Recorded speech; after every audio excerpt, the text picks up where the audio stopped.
90 grand and Borough. Well, that was absolutely cut.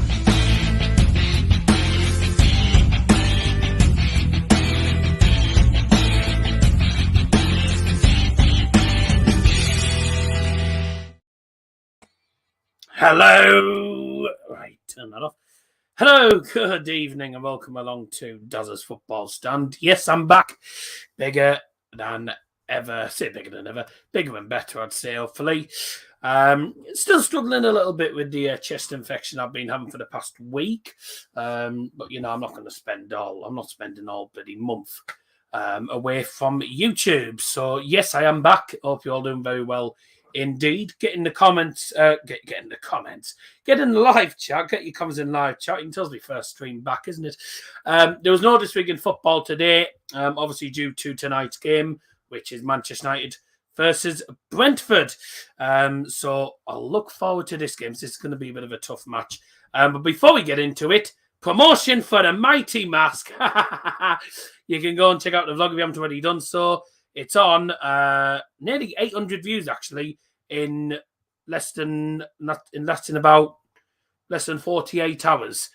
So very, very happy with that. You can go and check that out. Two outstanding goals from Connor Smith and Craig got mass promoted to the NPL, the Northern Premier League Premier Division.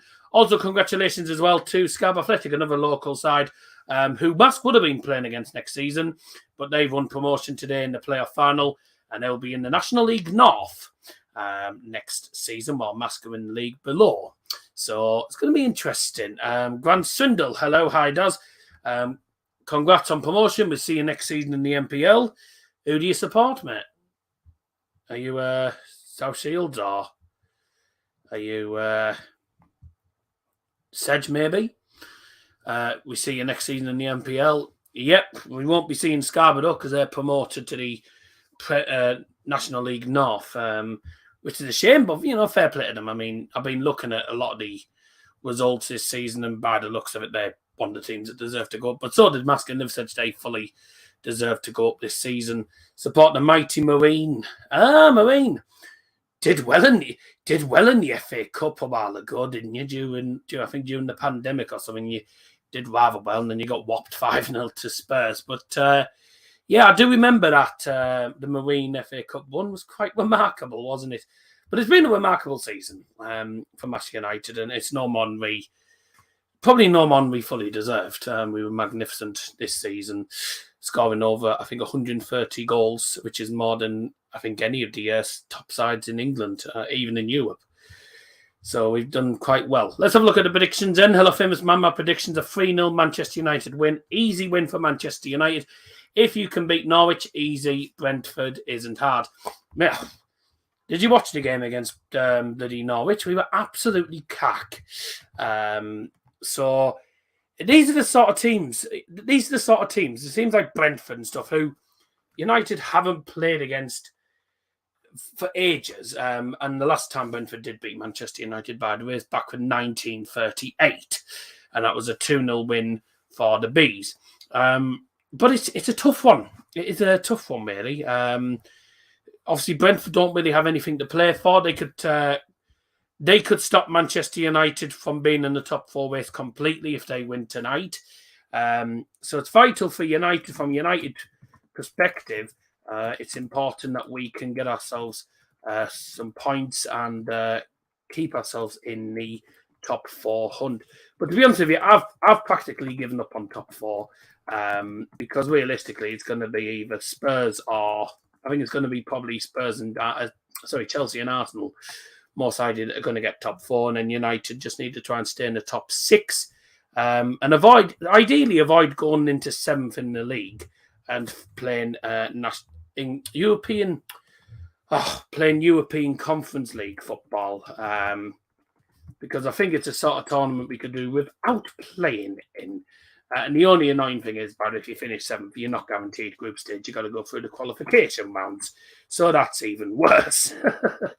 I'm just updating something on here. Just putting, the thing I normally have going down the bottom on here. Just updating that. Just to let you know, the reason I wasn't doing This Week in Football today was because of tonight's United Brentford game.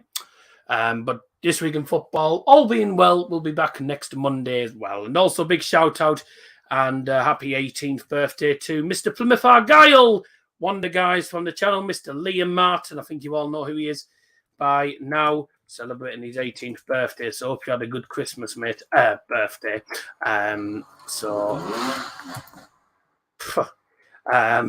Yeah, congratulations on reaching 18 years old. It just goes downhill from here, though. And for those who don't know, Liam Martin's 18. I'm turning 20 this year. I'm turning 20 in 2 months' time, and then 21 next year. Gets scary. Drop us a like on the stream. No, that'd be absolutely marvelous. I always get told I'm nearly in my 30s, but I'm actually turning 20 this year. So Liam's not too far behind me. Drop us a like on the stream. That'd be absolutely marvellous. You're 50. Sod off. Oh, God. I'd be worried if I was 50 and my dad's 57.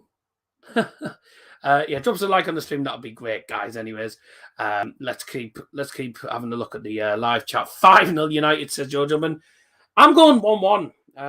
Sadly, I just, with the way United have been playing, and I'll give you my main reason why I think it's going to be 1-1 in a moment. But I'll write down everyone else's predictions first. So get your predictions in the chat. I can enter this competition for free. Would you be? What is it? What competition's he on about? I thought he was 70. No hate. He just looks about 60 plus. He'd love you for that. Anyways, what's this?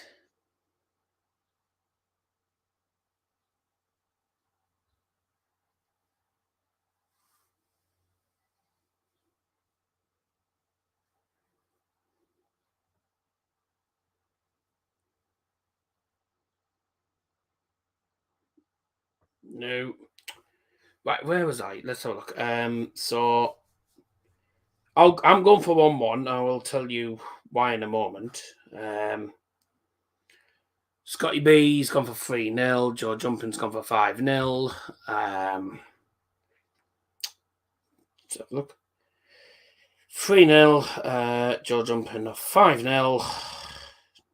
Big result for Borough today, by the way. Fulham winning 7-0 against a team called Luton. Yeah, a team called Luton. Ideal for Borough because it means we're now ahead of them on goal difference, but we're still 2 points below. So all we need to do is win and hope that Luton and Sheffield United can drop points and win to the top 6.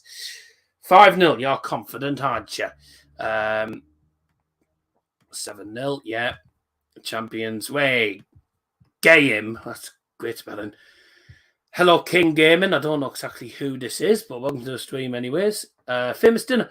I had macaroni cheese for dinner today, mate. I had something different for once.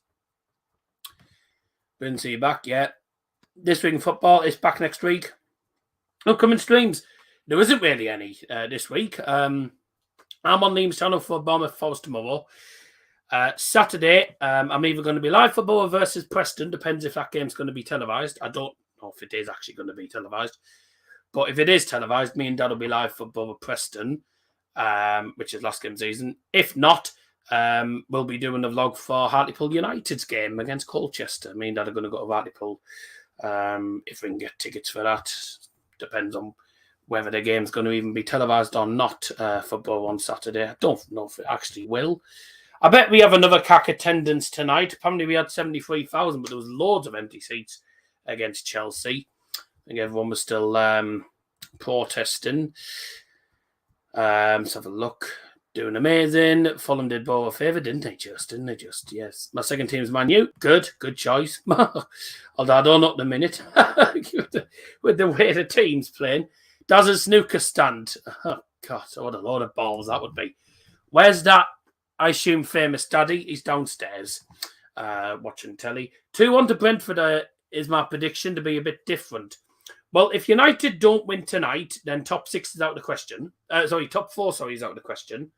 because Spurs do have a game in hand as well, and they're winning. So that they just keep winning games. So if United lose tonight, I will say, if United lose tonight, then goodbye top 4. But I don't think we're going to get top 4 anyway, to be honest. I don't think we're good enough for the Champions League these days with the way we're playing. I don't know what's happened to United. You're 50. Right. Okay. Happy birthday, Liam. Liam's just joined us in the live chat, by the way, so feel free to send your happy Christmas messages. Oh, good lag. Feel free to send your happy Christmas messages and stuff to him. Predictions are 2-0 United win. Hopefully a nice win on my birthday. Yes. Tell me about that. Oh, by the way, Sunday I'm going to be live for Bayern's game against Valve Stuttgart as well. They're on telly Sunday. 4:30 kickoff, so I might be live from about 4 for that. Merry Halloween. I've got them all started. Why am I laughing like a bloody... why am I laughing like a witch? Probably because I'm still struggling with a chest infection, but yeah. If you think I'm laughing like a witch, who cares? 2-0. Liam is 18 today, and he's gone for 2-0 or 20. 2-0, 2-1 Brentford. Yes, I've seen that. Can we sing, please? Happy birthday to you, squash tomatoes and stew. You look like a... Right, no. Happy birthday, dear Liam. Happy birthday to you.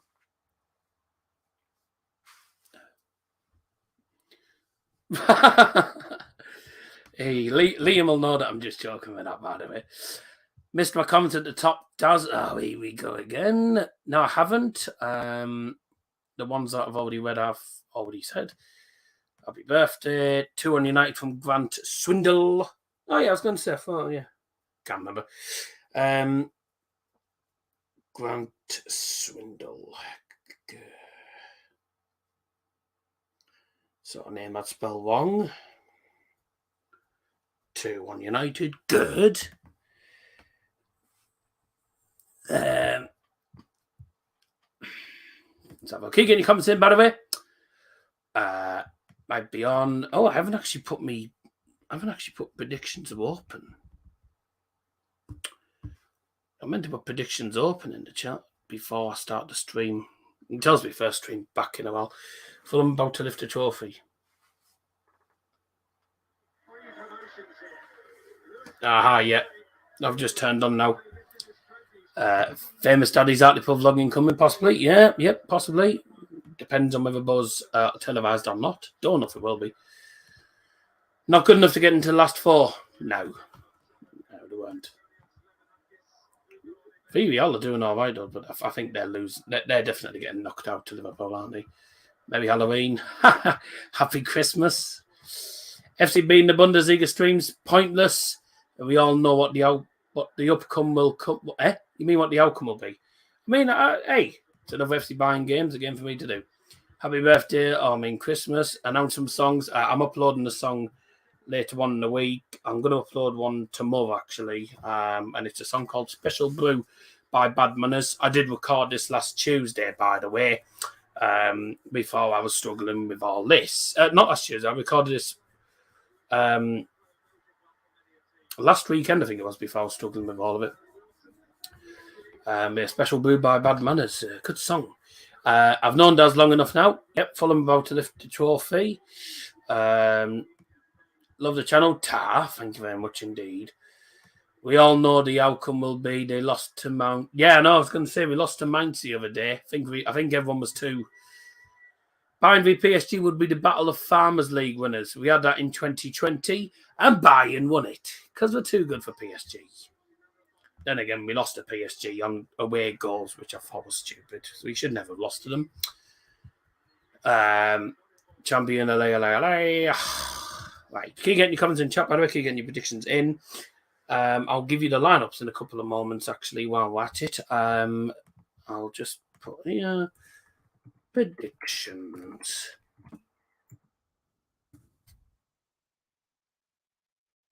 It was a fair value there, by the way. Drop a like if you haven't already done so. Predictions are open. There we go.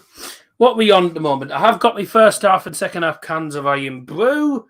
So there you go for the usuals, or for the regulars as we call them. On 8 likes, so you know what to do. Get some more likes, and once we get to 10 likes, we'll open the Iron Brew before the match. Otherwise, we'll be opening it once the match has started.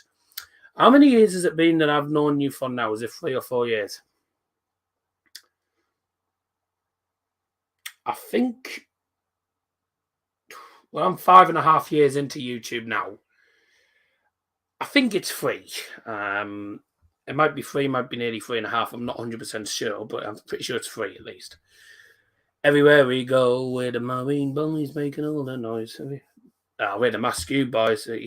I tell you, unbelievable goals in that Mask game, by the way. You can go and check the goals out, by the way, if you haven't already done so on the vlog from Saturday, as Marco Silva, a manager well known in the Premier League. He's one of the managers that I think, out of all the managers, he's one of the only managers I think that would keep Fulham in the Premier League.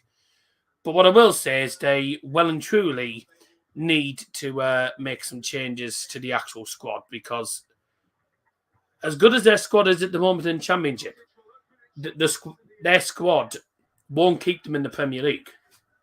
So they're going to have to make quite a lot of changes. They're going to have to make some transfers. They're going to have to do other things as well. Yeah, they were good goals. But it just showed how tough, because it was a very tough final. It was a really tough final, to be honest. But the lads knew that we needed to perform well, and, we performed well. And ladies and gentlemen, the trophy is going to be lifted. Your 2022 Championship winners, Fulham!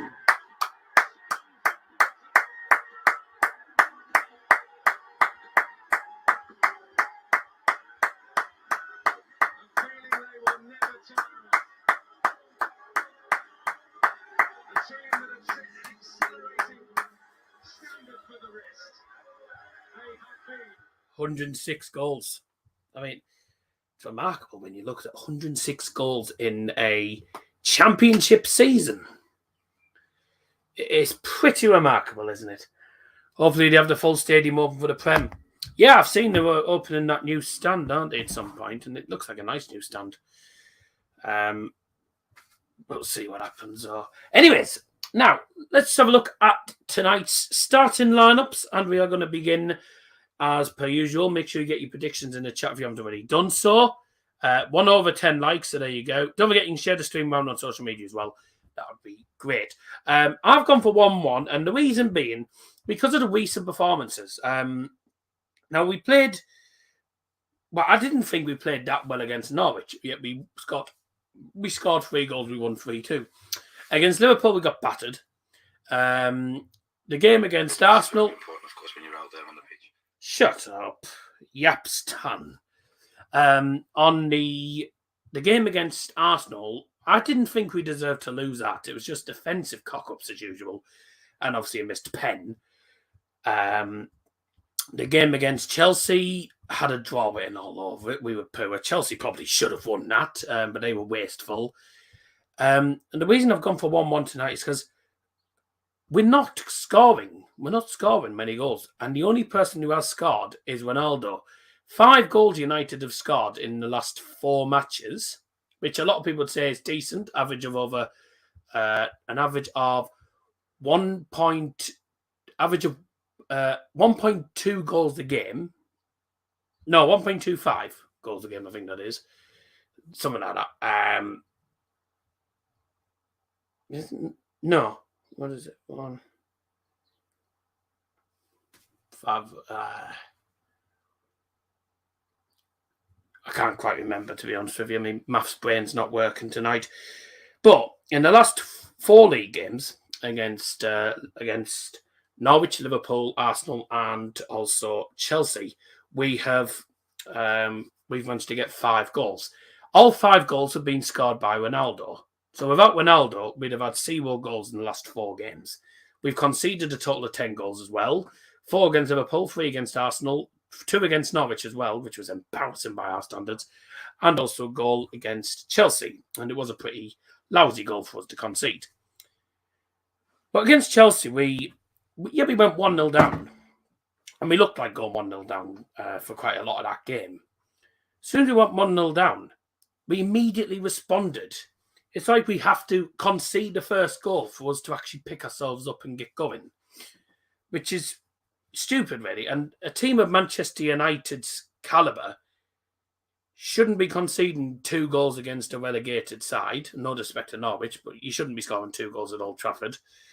You know, and against a team like Brentford, even though they have nothing to play for, they'll go for it. They'll want to get their first win against Manchester United since 1938. You know, so I think they'll go for it. They might want it more. It's going to come down to who wants it more tonight. If United want it, if United put in a really good performance, I can see us winning. But if we don't, I don't see us winning. And I just think tonight has a draw written all over, and hence why I've gone for 1-1. But I hope I'm incorrect, because we really need the 3 points tonight. Starting 11s for the 2 sides. And we'll start off... Yes, I did get your predictions, mate. Starting 11s for the 2 sides. We'll start off with Brentford. In goal for them is number 1, David Raya. Number 3, Henry. Number 6, Christian Norgard. Number 17 is Ivan Toney. Number 18, Pontus Jansson. 19, Embremo. Embremo. I've completely cocked that up, didn't I? Number 20, Ajer. 21, Christian Eriksen. It's got Christian Eriksen goal written all over it, hasn't it, tonight? Number 27 is Janelt. Number 29, Beck Sorensen. And number 30 is Wurslev. On the bench for them is Stevens, Baptiste, Josh De Silva, Visser, Young Coombs, I believe that's how you say his name, Janvier, Fernandez, Jensen, and Fosu Henry. For Manchester United, in goal number 1, David De Gea. Number 2, Victor Lindelof. Number 7, Cristiano Ronaldo. Number 8, Juan Mata. Number 18, Bruno Fernandes. Number 19, Rafael Varane. 20, Diogo Dalot. Number 27 is Alex Telles. 31, Nemanja Matic. Number 36, Anthony Elanga. And number 39, Scott McTominay. Now, the formation is a 4-2-3-1 with De Gea in goal, Dalot and Telles as the fullbacks. Now, I've just sort of decided to jot out the formation, didn't I? Now, the 3 attacking players, you've got Elanga at left mid, you've got Mata at right mid. And Mata has played right mid quite a few times, not just for United, but obviously for Chelsea and other clubs. Bruno's the centre attacking mid, who's the captain tonight. He's been on a really bad run of form recently. He's been absolutely cack. If this pen would work.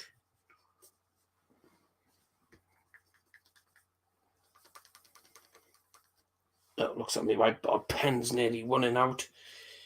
Oh, good. I'll have to get another one, another whiteboard pen at some point then. That's less than ideal. Well, I'll just... Oh, dear. So Bruno plays a centre attacking mid. I have bought the positions, by the way, for people who get confused very easily. Just trying to... Kickoff coming in the next couple of minutes, by the way, as well. On Sky Sports. Bruno's a centre attacking mid, obviously going to be behind Ronaldo. I think on a few occasions we might see Ronaldo and Bruno playing up top. Or what we might see is the left mid and right mid, so Anthony Elanga and Juan Mata joining Ronaldo as a front 3. Really, I mean, Bruno's played as a false 9 before. Bruno's played as an attacker before. He's played alongside... He's played actually... When Ronaldo's not played before, he has played as a false 9. So he's capable of pushing up, getting in behind as well. The attacking 4 really need to get in behind, need to be pushing the team up. But also, the 2 CDMs, Matic and McTominay, have got to be on the alert. Because against a player like Christian Eriksen, it's going to be very, very tough. So we've got to get tight. We've got to get into them, not give them much time on the ball, because I've noticed this season we've given teams far too much time on the ball, and then resulting in us conceding. The back four, Tellez Delors. Tellez has been absolutely cack the last couple of games, so I hope he actually decides to turn up tonight and actually makes a difference for once. The defensive partnership of Varane and Lindelof. We haven't seen Maguire. Maguire's been getting dropped to the bench recently. About time he got dropped because he's been lousy. And Varane, I mean, I think Varane sort of bosses the defence a lot more than the likes of Maguire, etc. De Gea's obviously in goal. We know what De Gea's like. Makes a lot of saves with his feet. And after time, he's the only player who actually puts in good performances. Now, Mark Goldbridge, for anyone who doesn't know, Mark Goldbridge is a Manchester United fan, does the United stand with over 1 million subscribers. He said, out of all the players this season, the only two players that really deserve big credit are De Gea and Ronaldo. Ronaldo getting into the right place at the right time. He's the only one who scored the goals the last couple of games for United as well. And I've been saying to people before, people are saying, oh, well, look, without Ronaldo, we'd be nowhere. I'm like, yeah, we're relying too much on individual players. You cannot rely on just one player. We are not called Cristiano Ronaldo FC. We're called Manchester United. As a team, you're in the Premier League. You're a big six club in the Premier League. You've got to put in good performances. The team performances have to be better. You cannot rely on one player. The likes of Elanga. Elanga's been a really good player for United this season. And I hope he continues to put in good performances. Mata coming in for Marcus Rashford, I would say, is absolutely correct. Mata came on against Chelsea, was pretty decent actually against his former side. And Ralph Rangnick in his interview just before the game, in his interview, he said that he was impressed with Mata. Mata's been doing well in training, and he said he fully deserves to start today. So it'll be interesting to see how Mata does. Mata obviously at right mid. I wonder if we'll end up with the left and the right mid end up becoming centre attacking mids and having sort of three centre attacking mids behind the striker. But I think a lot of the time it's going to be 4-3-3s going forwards, or even 4-2-4, even if Bruno Fernandes decides to sort of move alongside Ronaldo. But all I want tonight is 3 points. The performance, I mean, at this point in the season, yes, performances do matter, but the result matters more than the performances at the moment. United need results. If we play well, we'll get the result probably. If we play badly, well, we'll probably lose. But these days, in these sort of games, the big games at the end of the season, it's all down to who turns up. The performance, I mean, I'm not going to be... if we don't perform well, if we win the game, but we don't put in a brilliant performance, I won't be worried. I won't be particularly worried because we've got the result that we need. All we need tonight is the 3 points, and that still keeps us in contention for the top 4. I mean, it'll at least keep us in the top 6. So as long as we finish at least in top 6, I'll be happy. I don't want to be getting dropped into the European Conference League qualifications. Right, players are coming out onto the field. Come on, boys. Here we go. Rightio. Let's see how this goes then. So drop us a like on stream. You haven't already done so, by the way. That'd be marvellous. Predictions are still open, by the way, if you want to get your score predictions in. Samuel Pinder in the chat, by the way, has just made a good point here, by the way. Hang on. He's turned on Borough. What do you mean he's turned on Borough? Who's turned on Borough? Oh, I don't want to do that. No. Midwest bringing kids onto the pitch. Yeah, they probably are.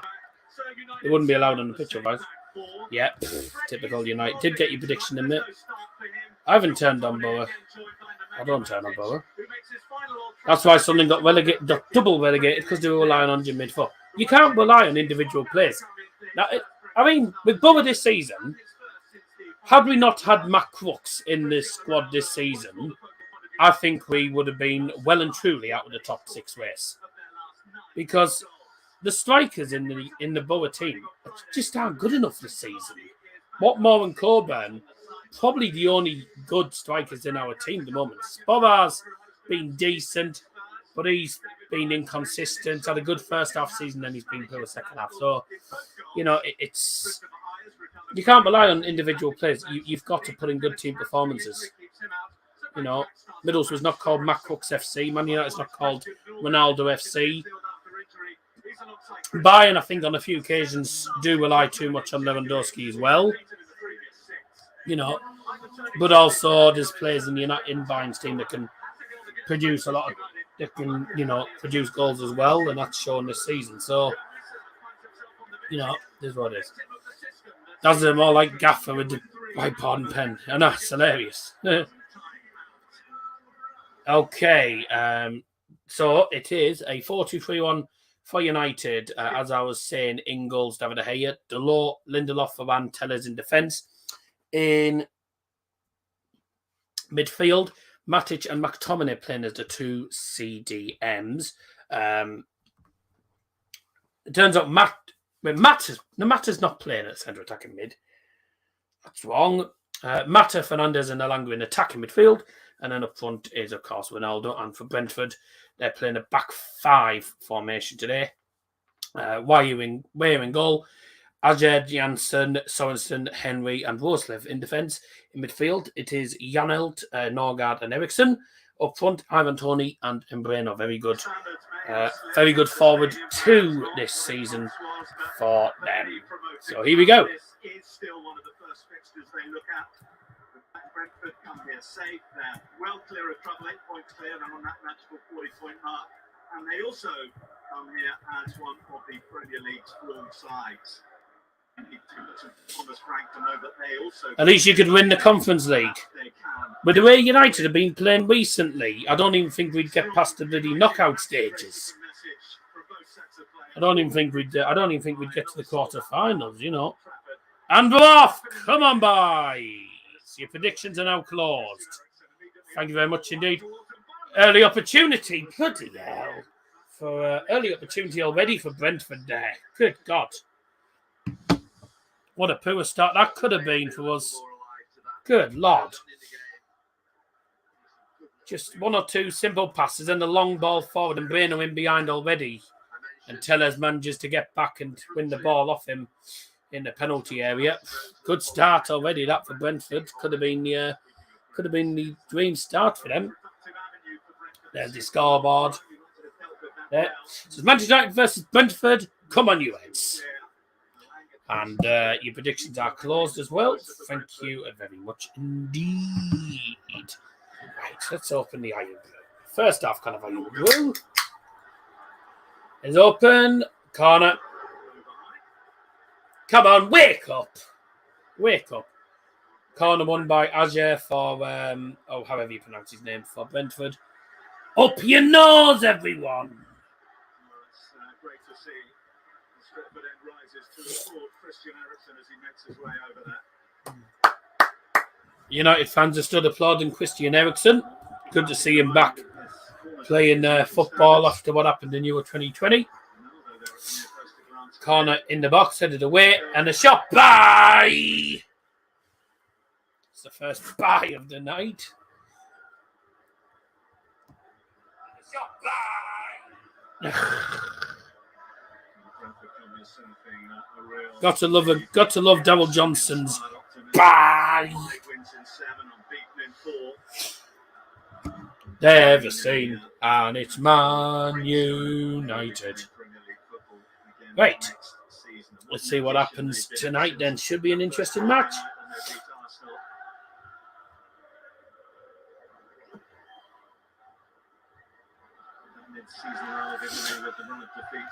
Ronaldo flicks it on to Bruno at the left-hand side. Matic into Mata now.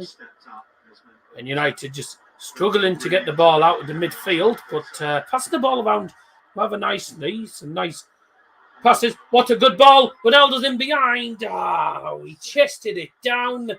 And then he couldn't get his foot round it. Completely missed the ball in the end. It's a great opportunity. Just so look, he is onside. It's a great ball down from Dalot into the box. And right near the penalty area, he just chests it down in the box. And he tries to swing his foot at the ball. and it just misses the ball. That's two good opportunities already in the start of this game. Good opportunity for Ronaldo there, just couldn't get his foot around it. And then a good opportunity literally 10 seconds into the game for Brentford. Well, from a long ball into the penalty area from the halfway line. And then Bueno just took too long to release it and Tellers managed to get onto it. So that's two good opportunities at the start of this game. We're only 3 minutes in, but an interesting start so far. So one big chance each. What a great ball that is to left-hand side. Is Rico Henry into the middle. It just doesn't fall to anyone. Bruno on the edge of his own penalty area wins the ball. Plays it down. It's back with Brentford. There's Christian Nelson on the left-hand side. Rico Henry from playing left wing back today, obviously. They're playing the back five formation, Brentford. Brentford are playing in their yellow and black away kit. I mean, they do look like flowers or bananas, don't they? But they're in the yellow and black away kit. The black's smart. I don't like yellow. To be honest, I'm not a fan of sort of bright yellow kits. It's like when Bubba had a banana away kit in 2015. I wasn't a big fan of that. Get your comments in the chat, by the way, and get your comments in, by the way, during the stream. Obviously, do that as much as possible. If you're watching the game, give us your thoughts. So we'll see. Ericsson once again just getting a round of applause from the United fans in the stretch of an end. As he's gone to get this ball from the corner. Ooh. It's a good corner into the box. It was an in-swinger towards... I think he tried to put it in the net from the corner. Very difficult to do. And he managed to punch it away comfortably. United have a throw-in on the left-hand side in front of the Sir Alex Ferguson stand. Which, for those who don't know, is the 3-tier stand, the biggest stand in Old Trafford. It's an unusual feeling at Old Trafford has only added to that the last home game here at Old Trafford over the last 20, 30 years has been... 5 minutes in. Oh, good corner. Just seen your message, Liam, by the way. Good corner. We can submit the tokens on Friday, by the way. Hopefully I can pack a pack. Where the hell did I get pack from? It's me getting my teeth in the wrong place again. Hopefully I can pack a Prem team this season would be great. It's me trying to talk too quickly, isn't it? United with the ball on the right-hand side, being a bit patient with it. Some nice little interquick passes from Bruno, Elanga and Ronaldo, all having a game of their own there. And in the end, it's come to the left-hand side. Varane in the centre now. McTominay. Really nice passing from United today. Some of the best passing I've seen from us all season, actually. It's all right having loads of the ball, but if we can actually do something with it, would be good. And United have the ball. McTominay about 40 yards out. Tellez from left back.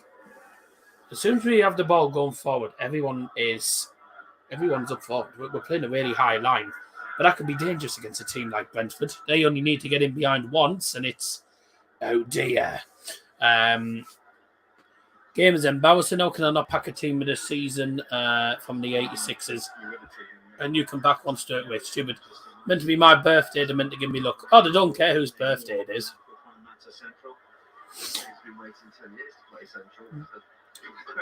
Here's Mata. To Bruno Fernandes, who's drifting out to the left-hand side of it. Teller swings it into the box. Elanga gets nudged in the back, Ref in the back.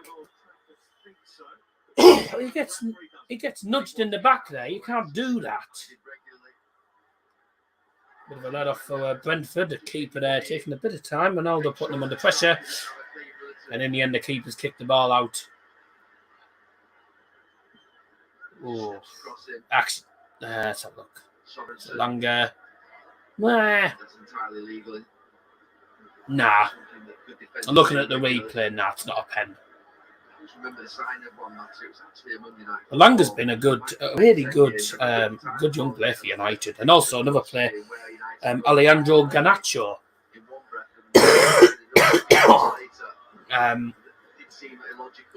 He's on the bench for United today. And he's a good youngster. Came on against Chelsea for about a few minutes. Didn't really get much to do, but it was nice to see him make his debut. Terrific man. Yeah. Really, as he says, fitted into the Manchester United team. Perhaps that would have been hoped. Just his second Premier League, his third. What's Mark Goldberg tweet out? Matter dictating the play here. Finally, United playing with a bit of possession. I was going to say, yeah, it is looking good so far. Who do you think has the most tackles for United so far? There's not really been much for United. Elanga, yes! Get in! 1-0. Bruno Fernandes.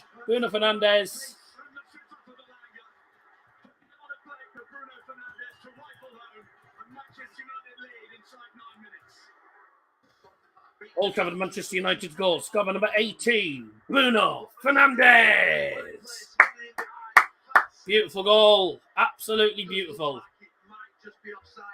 I'm pretty sure he's on. It's the low with a long ball. Elanga's, I think, just about onside. Just inside the penalty area. Crosses it. Low. Let's have a look. Low pull back to Bruno Fernandes, who's in the centre, and he just wellies it into the net. 1-0 United. Beautiful. Absolutely beautiful. Tell us. Yeah, probably. Wonderful goal. And the check's complete. And he's a yard onside. Get in. Goal given. When he first arrived at the club, there was barely a week that went by where he wasn't heavily involved, either assisting. Manchester United's goal scored by number 18, Bruno Fernandes. Takes him into double figures for the season. Come on. Good start. We started on the back foot first minute or so. First 1 or 2 minutes. And then since then, we've dictated the play. We've had more of the ball. We've done better. And we're playing well. Playing well, to be honest. United's final long game of the season. Off to a perfect start. 1-0 inside the first 10 minutes. Now we're going to do a Fulham score another 6. Damn it. United aren't that good, mate. Evening, does Liam and chat. I'm switching between here and Leverkusen. Oh, are you playing Leverkusen tonight? Leverkusen against... right. Beautiful play for that goal, by the way. It's a really good goal. Oh! Ericsson just hit a shot from about 20 yards out. Pretty much straight at David here, but caused a little bit of problems. He only managed to parry it in front of him. Hope you're doing well. Hope you're doing well, John. What happened? Are you playing tonight? Switching between here. No, watch the stream and oh yeah, you're playing. Oh, you're losing to Leverkusen. You're losing to them. Who's got for them? Paulinho. He's done well for them this season. Leipzig drawing against Mönchengladbach. So Leverkusen 58 points and News are on 40 points. Well, I mean, regardless of tonight's game, you're out of the European spots. You're down to 10th, so you won't be in the European spots next season. For this season, sorry. So doesn't really make much difference for you, does it? Really? The game on Sunday between Bayern and Valve for Stuttgart is going to be interesting. The Stuttgart are 16th. Why today, not Sunday? Thursday, second leg as well. It's too good. Yeah, I don't know why. I don't know. Blame the Bundesliga, mate. Blame the DFB for that. But Langer with his pace again. And he's a good player. It's another. He's got himself another assist, another goal involvement this season. Langer again doing really well, skipping past players easily. Beautiful. He's doing really well. He's a good player, Langer. say I think he could be an important player for us next season if he ends up being a first team starter. Here's McTominay to left hand side. So reminder, 13 minutes in, United 1, Brentford 0. Final home game of the season for Manchester United, an important one as well. United need to win to stay in the top 4 race. I think Stuttgart is better than their actual 60. Yeah, they're a good side, Stuttgart. They have a good side, Stuttgart. But this season, they're struggling. They are struggling. Bamangatuka's not been good this season either. He's been cack for them. But they are struggling. They are really struggling. And it's a big game for them as well against Bayern. Because if they win against Bayern, that can keep them away at the bottom 2. Because they're only 2 points away from the bottom 2, you know. So, going for Fair already relegated. Bye to them. So, big game for Stuttgart. Bayern will just look to try and, finish their... They'll just look to finish on a high at home. It's the last home game. They will lift the Meisterschale as well, I believe. Against... I think they'll lift the Meisterschale against Stuttgart at home. So, party atmosphere hopefully for Bayern.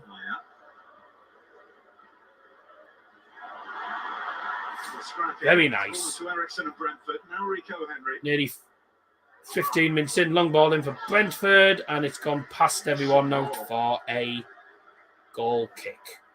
That goal for Bruno Fernandes, by the way, is his 50th goal for Manchester United. 50 goals for Manchester United. Bayern ended the season in their minds 3-1 against Mainz. I don't know. Yeah, I mean, I think they were still hungover from all the beer. So, but no, they're playing at home. Obviously, the fans will be on their side. There'll be hopefully a party atmosphere. I think Bayern will want to get a win at home, and then the away game against Wolfsburg doesn't matter. So, get the last game at home over and done with, win that game, and then maybe win it Wolfsburg. So, I'll tell you what, I'm looking forward to seeing what happens in regard to the relegation battle and the top 6 battle as well. The Champions League battle is very interesting at the moment in Germany. And don't forget, by the way, there will be no Russian clubs in the European competitions. So Krasnodar won't be in it. CSKA Moscow, Spartak Moscow, Zenit St. Petersburg, etc. None of them will be in any of the European competitions next season. So I don't know how it's going to actually work. Are they going to add different teams in, or they're just going to make one more team from each league come in, or I don't know how it's going to work. But there you go.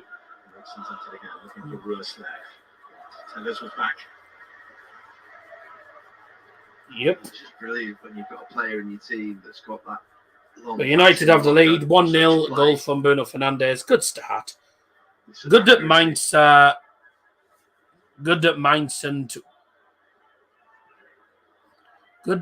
and Wolfsburg are beyond good and going down.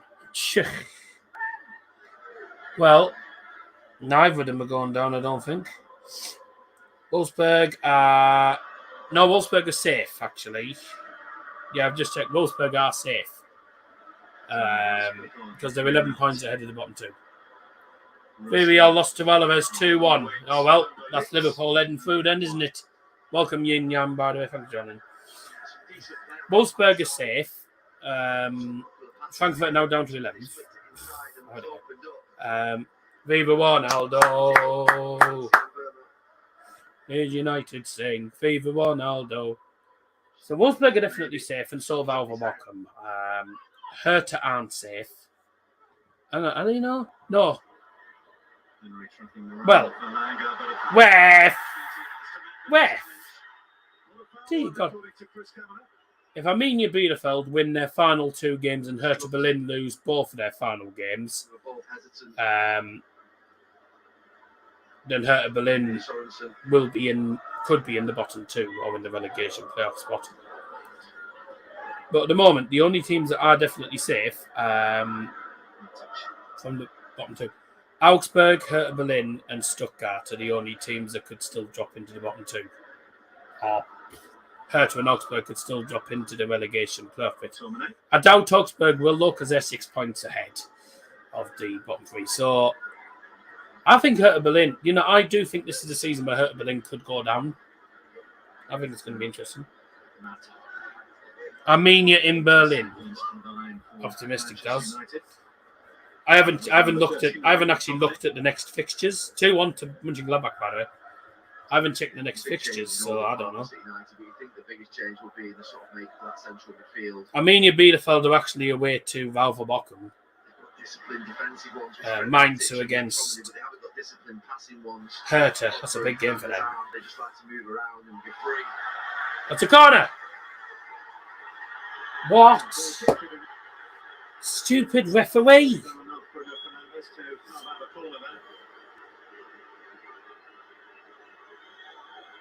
Yeah, he's right.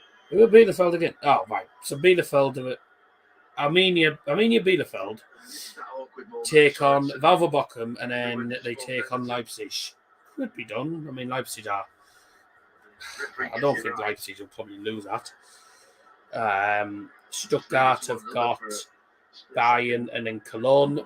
They ain't winning either of them. Okay, so 2 tough games for them. Augsburg have got Greuther Fürth. They're already relegated. Who've they got? Oh, right. Augsburg have got Leipzig and then Greuther Fürth. Hertha Berlin have got Mainz and then Dortmund. So I tell you what, I think Berlin might go down this season. Bochum in Dortmund. Yeah, that was unbelievable. That really, that was unbelievable. That I saw Dortmund. I saw the score and I was like, they've lost 4-3 at under Bochum. That's why they're not champions. So that was pretty hilarious. I mean, I know we lost 4-2 away at Bochum, but lose at home to them is pretty embarrassing. But I think next season Bochum will be in for a reality check next season because I think they will go down next season, to be honest. It's going to be very tough for them. Anyways, 20 minutes in, United lead by 0-0. Goal inside the first 10 minutes from Bruno Fernandes, or as Derek Way says on FIFA, Bruno Fernandes. Mata with a long ball in towards the box. It's towards Langer. It just didn't find its way there. And this is showing the replay. Ronaldo with a nice bit of skill. Brilliant pass. It's like a heel flick, isn't it? The pass he made. Nice to see Christian Eriksen playing against United, though. It's nice to see him playing a bit of football again. Oh, great challenge by Scott McTominay. Wasn't it great? It didn't look particularly nice, but it ended up being a good challenge actually. So fair play. Brentford aren't giving up though. They are still playing well. Oh, nearly a mistake from the AD. You got a bit of a poor back pass. Woo. Wolfgang Nick with his United cap on. It wasn't a great back pass, dear me. I think it was Embreno trying to battle against Embreno trying to battle against David De Gea there, and he nearly got it. De Gea managed to just about kick it out for 4. Then from the resultant 4, Eriksen plays a brilliant ball into the box. Ivan Toney gets his head onto it, and it is. Whoa, that close. It's pretty close. Gets his foot gets his head, I think, just underneath it actually. It's a good header, just too high though. Villarreal can make fun of Bayern but lose to second division club Sporting Gijon in the Copa del Rey on January the 6th, 2022. Liverpool get through. Yeah. Man United win, hopefully. Fingers crossed, mate. Oh, I can actually go on to the Sky Sports main event, which is what I was going to go on originally. Because that's actually about 3 or 4 more seconds ahead. And I'm not using the clock today, so I don't need to worry about that. Thanks for the likes, by the way. Hope you're doing well. Up your nose, everyone. happy to that hat-trick here against Norwich with a free kick, didn't he, Cristiano Ronaldo? Halfway through the first half. He sets his sights. Well, Ronaldo's looking at trying to shoot from this free kick. I mean, could say it's Ronaldo range. It is. Oh, it's miles out. No. It's 30 yards out. And it's just to the left-hand side of the D.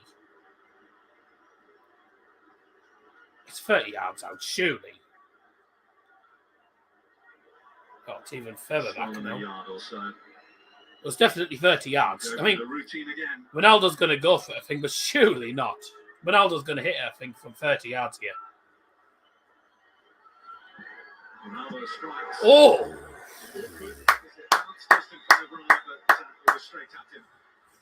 Decent free kick, hit with power, but pretty easy in the end, I think, for the keeper there. I knew it was going to be too far out. I didn't think it was going to go on target, to be honest. It's a long way.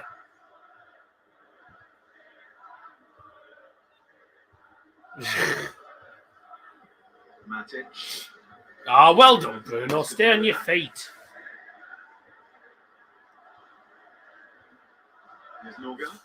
Oh, good pass from Norgard. Straight to Ronaldo. Bruno, nice one-touch passing. Go on, don't slow down now. Real Betis were the Copa del Rey champions. Really? They've won it, have they? Dear me. Wasn't expecting that to be... To tell you the truth, I wasn't expecting that to be honest. Real Betis are a decent side, but I wasn't expecting that. Don't forget, if you would like more football content, I'm back live on Liam Martin's channel tomorrow. A massive game in the context of the promotion race in the Championship tomorrow.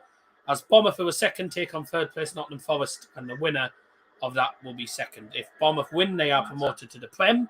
If Forest win, they go above them on goal difference. So it's a big game in the context of the promotion pushing. Join me and Mr. Liam Martin tomorrow. Live from 6:30. Here's Ronaldo in the box. That's a pen. What? Ha! Chris Cameron, how's it not a pen? He's all over him. Just because it's Ronaldo, he's not going to give the pen. Let's have a look at this. I'm convinced it's the pen. Ah.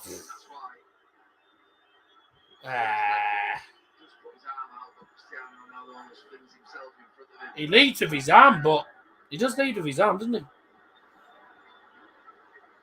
I don't know. Looking at the replay, I don't know if it was enough. I don't know if that was enough. If it was enough to give a pen. Oh, bloody hell! What is that back pass, man? Delor, man, you played some good balls, and then you make a poor back pass like that. It goes past the hair and down for the corner.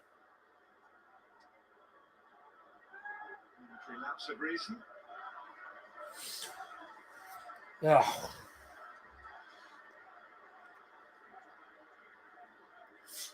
Brentford have scored 13 goals from set pieces this season.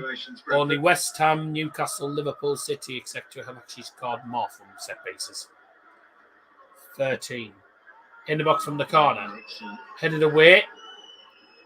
Kicked back in. Bruno Fernandes will just thump that clear. And Brentford's Rico Henry there, the man playing at left wing back today. Clears it all the way back to David Wire, who's about 30 yards of his line. Clears it down, where United will regain possession again. Come on, decent first half. Just need to be careful with some of these back passes to the hair. Some of the back passes have been rather poor, though. And we need to certainly work on that. Mata again. Another back pass into the defence. It just doesn't pay off. Let's give a free kick to United on foul on Elanga. Got to be careful with some of these back passes. Trying to pass it back into the defence, and they're just going either straight to Brentford, or we're making the back pass to the here and it's gone past him, and they're not going anywhere. You know, got to be better with some of these passes around the back. Though.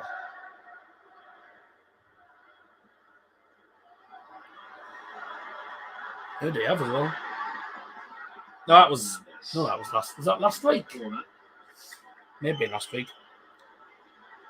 They beat Valencia in the final on a penalty shootout. 5-4 penalties. Fair play to them. I don't think many people would have expected that, to be honest. I don't think many people expected that to happen. Well done, Ronaldo. Brilliant, Cristiano Ronaldo.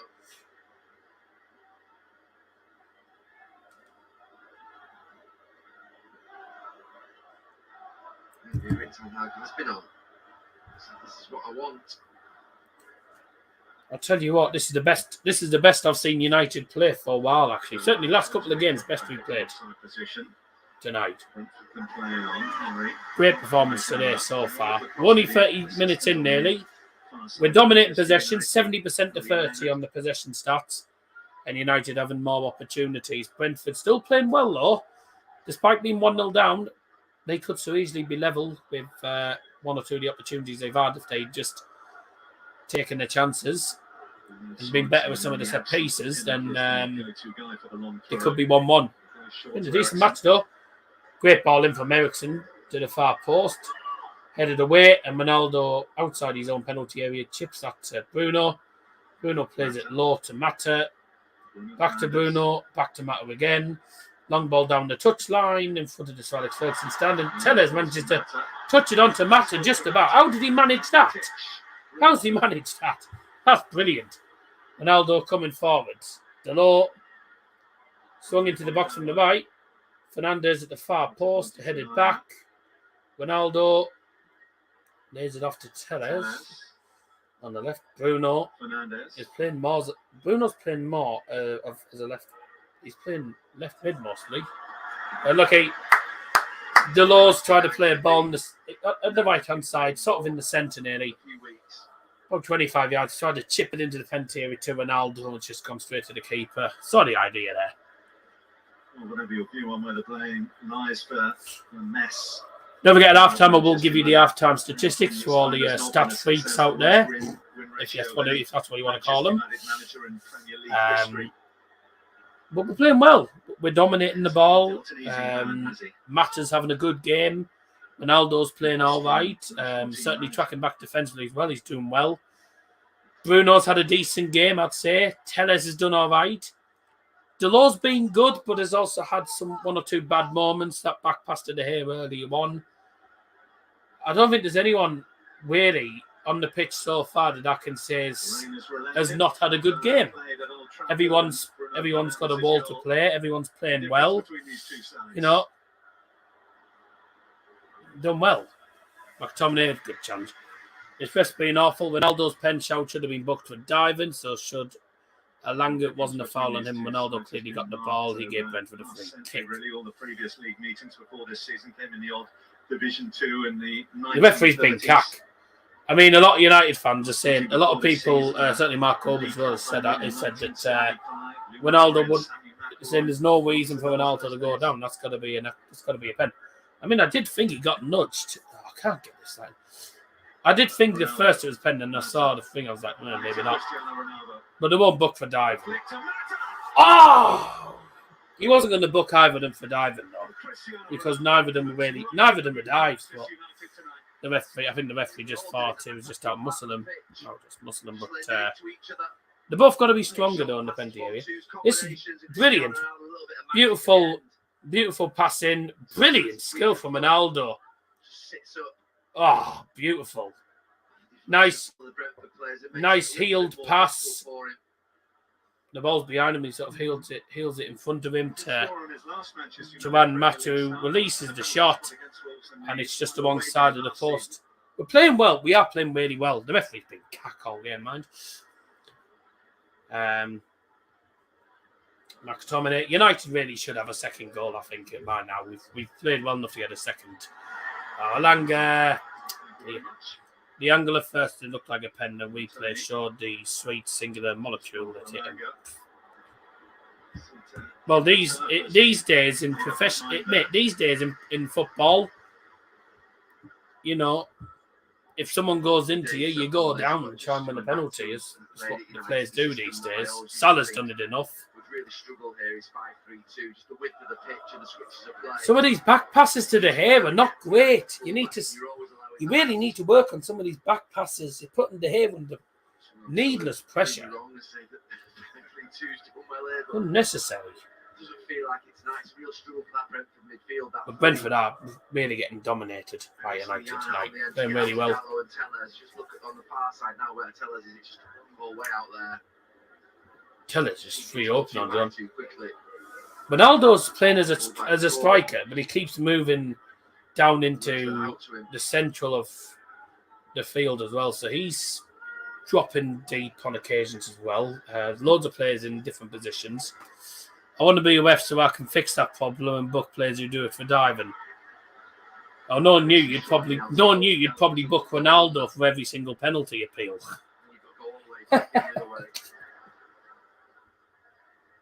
But I think these days there is too many players that dive and, you know, they don't get booked. Salah's one of them. Done that enough times. Mane's done that a few times as well. There's Ronaldo's done it before, to be honest. I think loads of players, not just the ones I pointed out, but loads of players in football have been diving all the time, and you know they get away with it. Referees don't book them. It's like they've took out the diving rule completely. Whoa, the foul off the ball. No, he's actually give a free kick for the foul on Fernandes there. Wasn't sure if that was actually a foul on Fernandes. There's something went on off the ball against with Elanga. Oh, Elanga got fouled, and then there's not much in that. Get footballers playing rugby and try it there, they'd get their faces kicked in. Yeah. I don't think there's that much in that. I mean, it is a foul. I mean, it's Elanga gets fouled with a late challenge. Bruno does get fouled, doesn't it? He gets fouled, but there's not too much in it, really. I think he went down a bit easily, didn't he? Looks more like a foul than Elanga. They're both fouls, but I thought Fernandes went down a bit easily there, to be honest. So he's lucky to get it, I think. Elanga's was free kick. This is about 30 yards out. This is left-hand side. Swung in by Tellez. Oh, bloody hell. It was lousy. Next note on Rangnick's piece of paper. Work on free kicks. I mean, Ronaldo had a goal earlier on from 30 yards. Practically straight to the keeper. Oh, I tell you what, some of the opportunities that Brentford are having. When they come forward, they look rather dangerous, don't they? Is that Embreno with the shot? Embreno on the far side there. Just came into the centre, hits the shot, and it's hit the side netting. To be honest, Brentford could easily... This has been a good game, I mean, to be honest with you. Brentford, considering they haven't got much to play for. 3 shots to 5. I'm sure we've had more shots than Brentford, but okay. Any luck on the job yet? No. I'm just doing voluntary stuff at the moment. Until I can actually get an answer on what all these physical issues are. But we're just doing at the moment just voluntary stuff, which is fine. I'm enjoying it. I'm enjoying it. How many corners was it that you hadn't scored from earlier this season? I remember the commentators kept bringing it up to start against the Borough. Manchester United have scored, I think 2 goals from corners this season, and that's out of a possible probably 150 nearly. I can't quite remember what the actual stat was, but the first goal we scored from a corner this season was against Leeds. So I think we got the lowest amount of goals from corners this season, I think. So You know, something that we need to work on next season, set pieces. But I don't know. I can't remember. It was a while since I heard the stat, to be honest with you. Shielding job. Anyways, thanks everyone who's joined tonight. Get in now. Another wasted corner. Well, Matt is going to play to Matic. Matic is in the centre. Could just ping it in. He hasn't. His player's waiting in the box. Delors swings it in. Oh, bloody hell. Some of the long balls right in this game from This is what Diogo Delors have been good, and some of them have been bad. Harry Maguire banged them in at the Euros. That's because England have got better corner takers than United do, to be honest. Bowen not ready to go up this season, shame. Well, we can. I mean, I don't think we'll get in the playoffs, but after today's 7-0 for Fulham, Luton are now behind us on goal difference, but still 2 points ahead. So it's all down to Sheffield United, Luton, and Bowen on Saturday. I mean, that 7-0 for Fulham has given me a bit of confidence, and that might scare the crap out of Sheffield United. So hopefully they turn up against Sheffield United and absolutely crap on them. Really, we only need one of Luton and Sheffield United. We only need one of them to drop points and us to win the top 6. So it's anyone's really. It's anyone's for taking. It's probably going to be Forest as well that we get in the playoffs. That's going to be fun. We're going to free kick here against. Just hunts down, Tellez.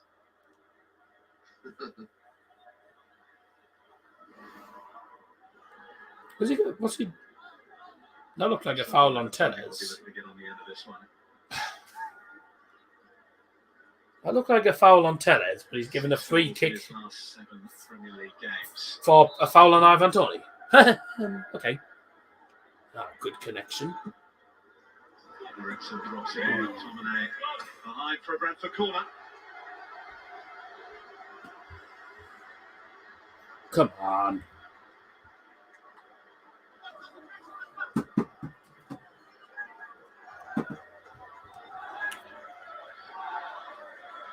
Just turned the camera off for the moment whilst StreamYard just sort of responds. I don't know what's happened.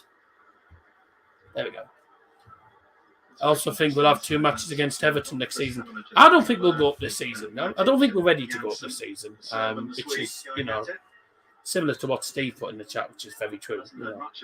We're not ready to go up. Ericsson, beautiful. Bye! Usually, from what we've seen from him tonight, doesn't work out quite how he wanted it to. Yeah, unlike him. Oh, what's going on with StreamYard tonight? But he pulls it back, gets into a good position. Is it because is it cloudy outside? I've got that on. Let me turn the Wi-Fi from your phone and see if that makes any difference. About what to expect from their side. Very similar side to the one that Preston will win on Saturday. Typical Borough alumni's cost us 10 points. It's cost us probably well over 10 points, mate. Chelsea are about to see 240p, does it? Yeah, because the bloody stream connection was... Bloody StreamYard's having fun for some reason. I mean, it shouldn't be down to 240p. At least pops it about a bit in the final third. Why is it as soon as I turn the camera on? That's I don't understand this. See if I can get the camera quality onto 720.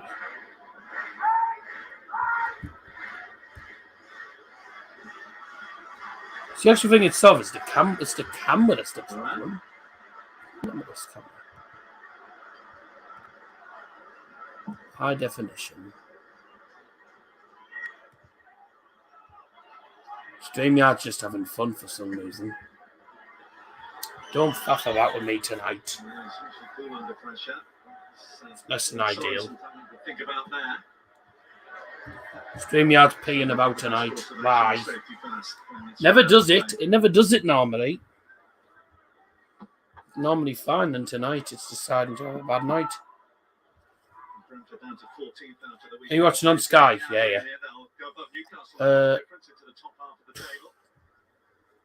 Oh, well. I don't know why. I don't know why it's been doing that. Right. Anyways. Right. Into the final 2 minutes of this first half, by the way. Yeah, I'm watching on Sky because that's what channel the game's on. Into the centre, Ronaldo, 2-0! Get in! Oh, come on. Get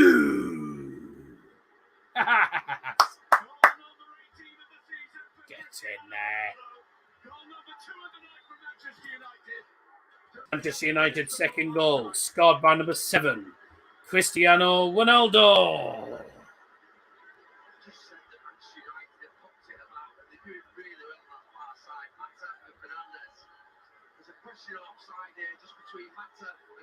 Ronaldo might be slightly offside, actually, but he does well. It's a 2v2. Mata to Bruno.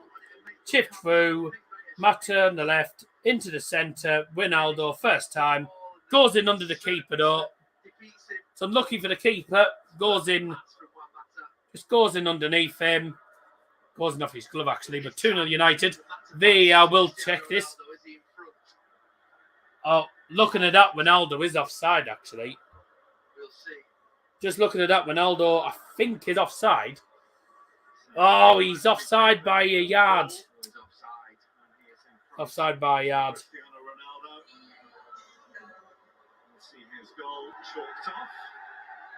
The cheers you can hear from the couple of thousand fans who've made the first journey from West London this bank holiday Monday. It's a shame. It's a good goal as well. Good finish, but he's a yard off. He's a yard off. Don't think Ronaldo's too chuffed by that, but, well, VAR says it's offside, it's offside. But there you go. So it was 2-0, but goal's been disallowed. By the way, if you see the camera shaking, that's because I'm probably moving my feet on the floor and it's moving the table for some reason. There will be a minimum of 1 minute of added time. A minimum of 1 minute of added time.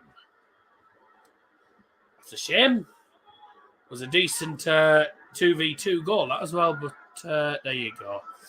He's a yard offside. Right decision. I did think, looking at the replay, when they immediately showed the VAR screen, I was like, I think this is offside, and saw the lines a yard off. Delors swings it towards the box. Ronaldo at the far post isn't going to get onto that. Delors plays some good balls.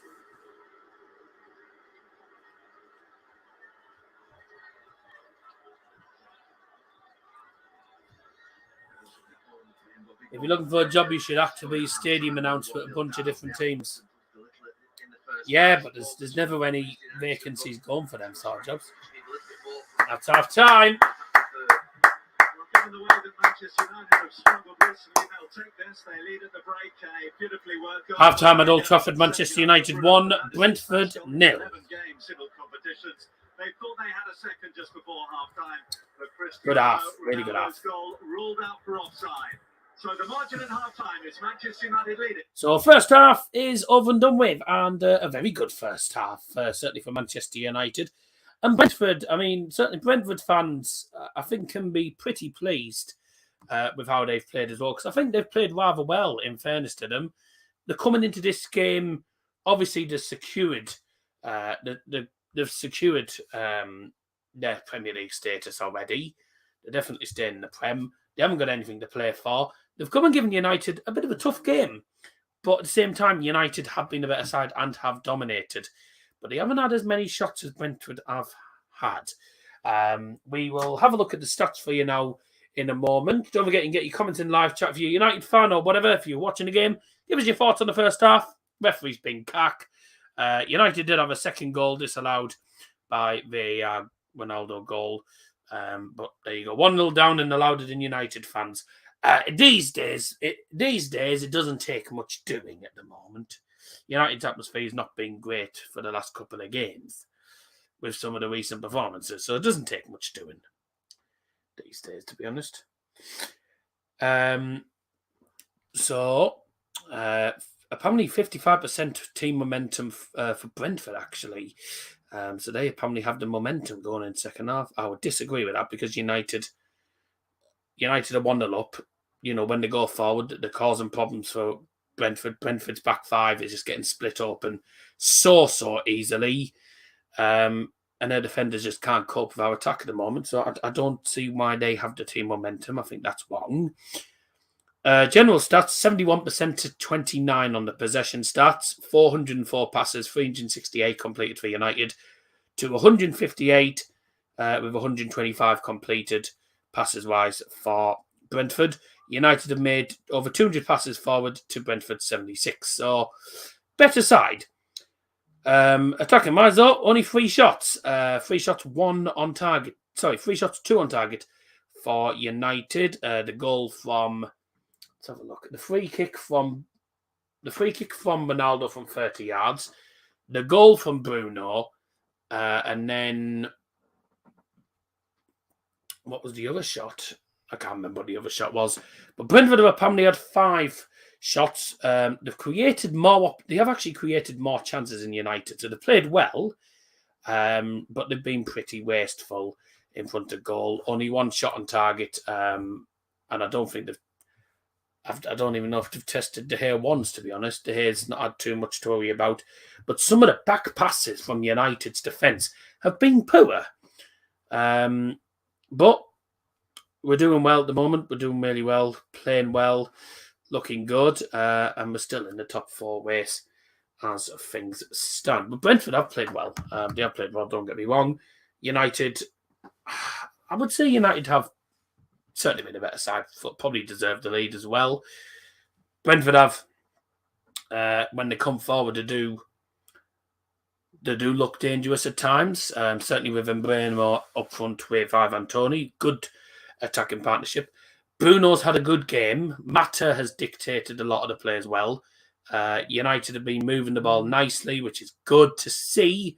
It's about time we actually had a really good half of football, and obviously getting the goal inside the first 10 minutes was ideal for United because it gave us something to build on from. So, second half's coming up very, very shortly indeed. And let's have a look here on the influences. Oh, Bruno Fernandes, 93%.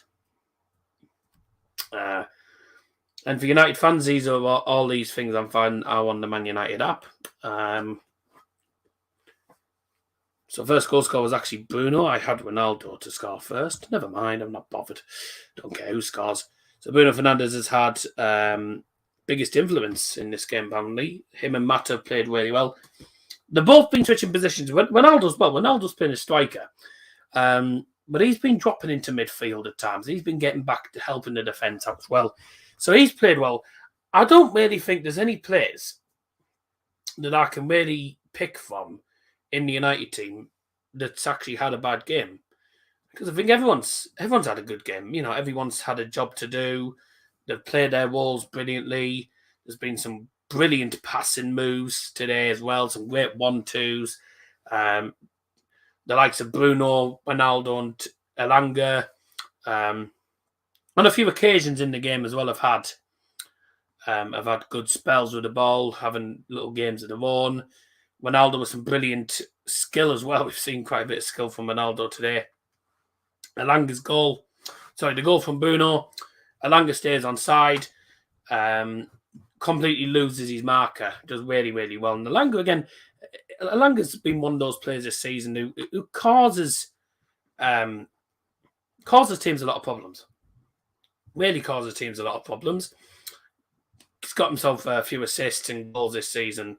So he has had involvements for United and got involved in some important goals. If you remember the goal against Atletico Madrid, he scored as well. Very important goal. Just unfortunately, we didn't get through the second leg. Delors, because he conceded a stupid corner. Yeah, well, I mean, there's a few other players that have made some poor back passes. Certainly in the defence. Matt has made 1 or 2 bad passes. Everyone's been making bad passes here and there. But I think Delors actually done all right. Delors obviously played the long ball forward for the first goal. He's been playing some really good balls forward as well. Some of them haven't come off. when some of them have. So, he's done well. I think he's done well. Oh, De Gea got tested once by Ericsson, and that's why. But no, I think Dalot's done all right. Defensively, he's done okay as well. Ericsson probably has been the man of the match for Brentford. Another player that dictates a lot of their play. He's been really good. He's been great for Brentford since he joined. And Brainmore's had a decent match. Tony's done okay. The referee's had a poor game, but I don't really think you could say Dalot's maybe had a bad game because of some of the passes he's made, and some of the balls he's played in just haven't paid off really, have they? But the goal is beautiful. It's a great goal. A lot of people say it's an easy goal. I mean, we did make it look easy in the end, didn't we? But it was all that one from Elanga, the brilliant ball from Dalot, that one from Elanga, and the desire he had to try and keep that ball in play and get it across into the centre at the bar line, because had he left it any later, the ball would have got out of play. So he did really well there to play it in at the right time. Bruno's in the right position at the right time, and we made that look so easy. The second goal was a good goal. The second goal I thought was a good goal. Just unfortunately was offside. I mean, a keeper gets unlucky, to be honest. So I think he'll be a bit relieved that the goal didn't get given, because it did come in off his glove. But that's what happens when you come off your goal line, and Ronaldo's literally on the ball outside the penalty area, because he is just going to try and finish it, isn't he? But yeah, good performance so far. Really good performance. Can't really say that there's been any players, to be honest, that has actually had a bad game, because everyone's had their part to play and they've done it. Hopefully second half is the same, and hopefully we play well second half and get the result that we require tonight. Do you think my second team Rangers can beat Leipzig on Thursday? I mean, I think Rangers have probably got the upper hand, because the second leg is at Rangers, and they've been away from home and lost before. They lost to Braga away from home, didn't they? In the first leg, I think 1-0. And they've lost to Leipzig away 1-0 in the first leg. The second leg's at Ibrox, and they have a good record, really good record at Ibrox this season, and they always seem to turn it around. They did it against Braga, I think twice this season, didn't they? And they're one of the teams that, to be honest, do deserve to be in the semi-finals. But I think Leipzig will go there and give them a really tough game, because Leipzig are a good side. They are a really good side. They'll be looking to get to their second final this season, because they're in the DFB Pokal final, so they'll be looking to get to their first ever European final. It's going to be difficult to say. I mean, I think Rangers will probably sneak through. I think Rangers might sneak through. Frankfurt, I think, are definitely going to go to the final. I don't think West Ham are going to win in Frankfurt. I mean, John Wayne, if he's in the chat, might disagree. Because I know Frankfurt's recent form hasn't been amazing. It's not been great, their recent form. But when it comes to playing in the big games in the European competitions, I mean, away to Barcelona, nobody expected them to go 3-0 up at the new camp. Against a team like Barcelona, a team of their calibre. And I know Barcelona's sort of going down in form at the moment, aren't they? They're not playing as well as they used to back in the day. But they're still a top side. So I have a feeling it's probably going to be Frankfurt against Rangers final. If that's the case, then, well, I don't even know where it is. It's in Seville. If that's the case, I think my money is probably going to be on... my money, I think, is going to be on Frankfurt, personally. Why should I disagree, Frankfurt? Well, no, because you're a Frankfurt fan and I'm not. But I'm saying I think you should beat them at home. But your form recently your form's not been great. You haven't been great at home in the last couple of games. So, I mean, how do you see it going, personally? I mean, as a Frankfurt fan yourself. But I've watched the Bundesliga. Frankfurt, a good side, certainly in European competitions. And I don't see why they can't get to the final. But West Ham, if West Ham are going to come back, and if West Ham come back to win in Frankfurt. It'll be something. I'll just give them the bloody title myself, because I think if West Ham get to the final, they'll win it. Personally, Rangers could still win it. But I'm not gonna lie. If it's Leipzig versus Frankfurt final, which I'm not gonna lie, I'd really enjoy watching that Frankfurt Leipzig final. If that's the final, then I think everyone will be wanting Frankfurt to win, because RB Leipzig. If you don't know a lot of German football, Leipzig are the most hated team in Germany because of the, I think it's to do with the whole Red Bull sponsor and all that jazz, Red Bull buying them and stuff. And I can't remember exactly what it is, but something to do with money, because they're a money club in Germany. No way, no, I was going to say, I hope Leipzig, I mean, if it's Leipzig against Frankfurt, I would enjoy that final. But obviously, I think it's time Frankfurt actually had some luck, and I think Frankfurt, out of the remaining teams, probably deserve to win it. I mean, they did well. They played really well at West Ham. But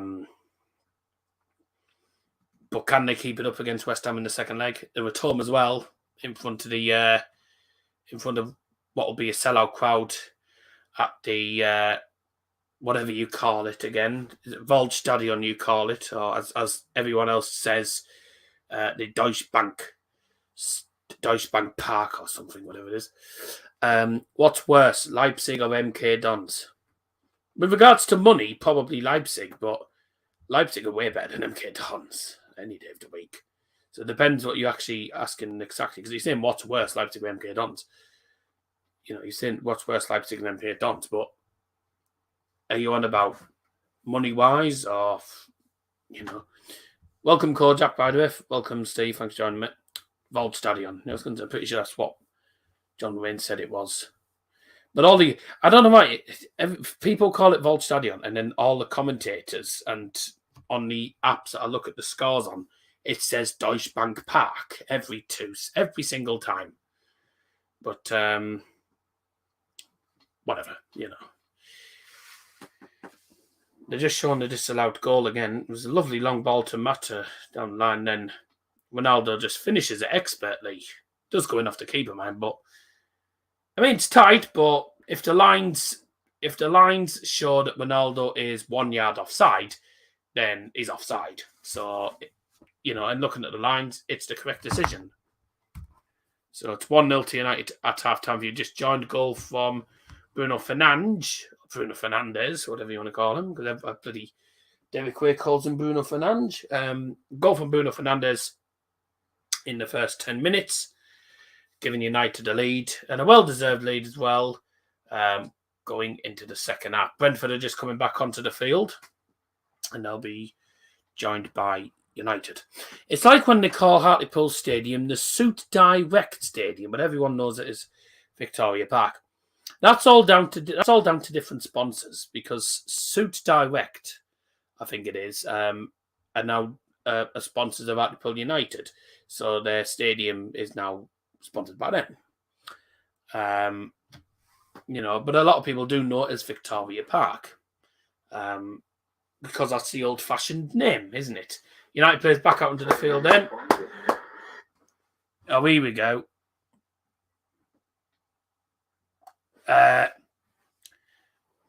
Right. I mean, I've got fed up with trying to keep the bloody PG stuff in the chat anyways. Because I was, you know, bloody Niall, who came on the stream the other week about on This Week in Football, was constantly swearing. I don't know why. I mean, I did tell him ideally to sort of keep control of that. Let's have a look. Okay, that's every home game a big banner. Beep commentators, Daz, get off your knees. These sellout babblers talk what they've been told. We are the fans, the people. Yeah, agreed. And we're off for the second half. Here we go. I certainly think we'll probably see an improved Brentford in this second half. They were strangely by the standards they've right. Are they owned by Ashley Mike? Considering it sounds like a rip-off of Sports Direct. I think it's sort of similar to Sports Direct, only it's suits. Sort of a suit company, isn't it? Suit Direct. Sounds like. I don't know. Personally, I don't know. Still love you, Dasbo. Well, I don't know, mate. I'm not a Frankfurt fan myself, so I don't know. But people call it Deutsche Bank Park. People call it Waldstadion. Whatever, really. Good ball to Elanga. Oh, he's lost his foot in. It is raining in Manchester. I wonder if anyone remembers, what was his name? Headphones from Arsenal Fan TV. You know, that knobhead with headphones. I just call them headphones. There's about 2 or 3 pairs of headphones. What's his name? The bloody guy with glasses that wears the headphones. Can't remember what his name is, but Arsenal lost a game once, and he said, and trying to find an excuse, saying, we mustn't forget it's been raining. So he was using the rain as an excuse for losing. What's the name of the guy? Ty or something like that. I don't know what his name is. He's called Ty. Yeah, I thought so. I thought it was. Yeah. Yeah, isn't he just? Yeah. Yeah, I call him headphones. When is played a month of April for FIFA coming out, mate? I would assume this week or next week.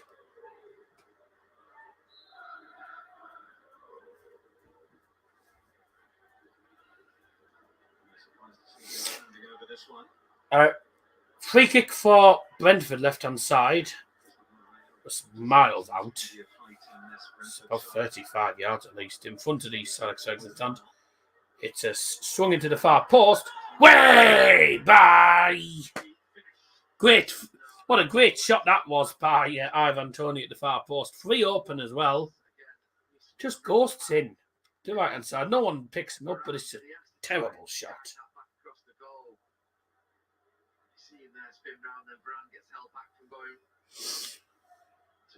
I'll have a look for you now, actually. See if I can. Yeah, we know he's March. We know he was March's player of the month. We do know that. Anything about?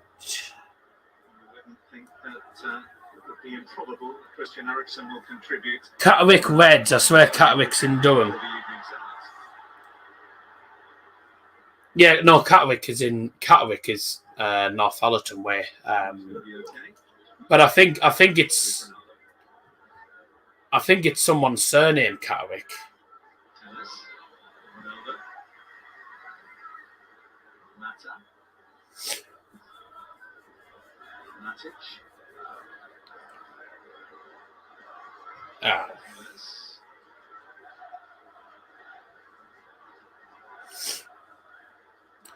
Your FIFA 22 Premier League Player of the Month for April, Heung-min Son.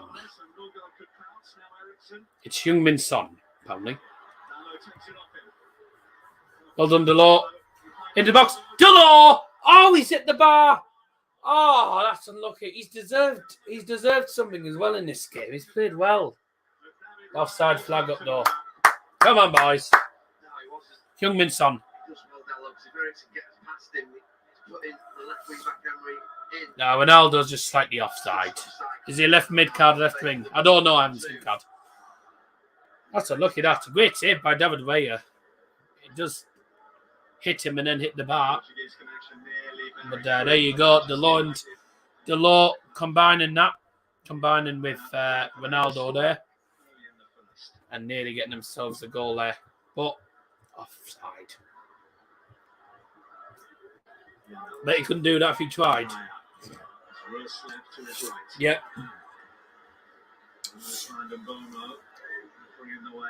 Chip ball in for Brentford.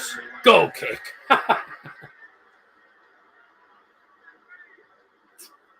Great ball in from Nurgard to no one. That is a lousy ball, that. Thomas Frank stood there with Slaphead. And they're both just they're both eating chewing gum. by the looks of it. He just stood there going, Who knows what the next Manchester United side to take to the field here. And 3-1 Mönchengladbach, Jonas Hoffmann. will be in the dugout. And that there will be a summer of I bet he change couldn't. off the pitch. Everybody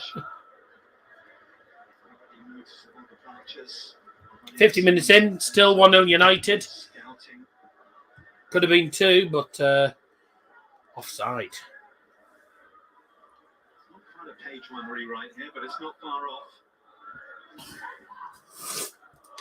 It's just finishing the first half come. There's Richard Arnold. Why are they wearing Norwich scarf to protest against Glaziers? Summer of change. They're not Norwich scarves. We're going back a long time here. Manchester United's original colours were yellow and green. So when the club first bought, and it was Newton Heath, that's what they were called, back when they were first founded in can't remember what year it was now. I can't remember what year they were founded now. 18. When were United founded again?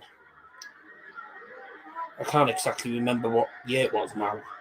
But when United were first founded many years ago, their initial name was Newton Heath. I'll give you the full thing here, actually. So, let's have a look here. It's 1878, that's it. 1878, Manchester United were founded, and the club was founded. Oh, Bruno Fernandes in behind, beautiful, hits the shot wide at the post. So when Manchester United were first founded, their original name was Newton Heath LYR Football Club back in 1878. They then changed the name to Manchester United back in 1902.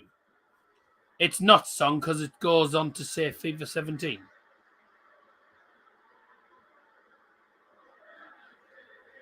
Ah, well, they said FIFA 22, mate, didn't it?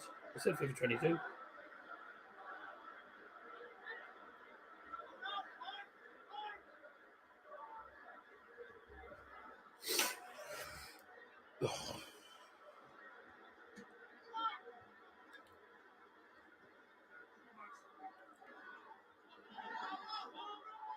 Oh, right. Well, maybe not then. Well,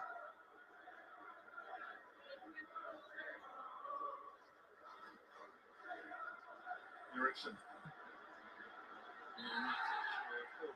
April 2022. 40. Could be short.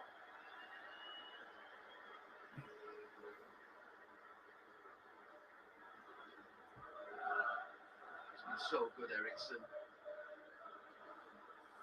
Manchester United need to build a new midfield. Oh, right. So the April play the month 14 hasn't actually started. Never mind. I've looked at the wrong thing then. As I was saying, yeah, Manchester United were originally called Newton Heath until they changed the name in 1902 to Manchester United. And United's original colours were yellow and green.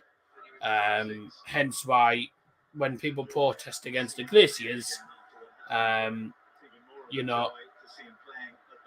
they use yellow and green scarves because it was the original colours of Newton Heath. Then Man United changed it, which is stupid. I don't know why it hasn't started yet. To be honest, it doesn't matter because it'll probably be a play that we won't do anyway. They'll probably go for a play that's going to be very high weighted that no one will be able to do. Ericsson with a free kick from distance. Oh, it's a great free kick. He hits it with power. Hits it towards that far corner. And De Gea with a strong punch away there.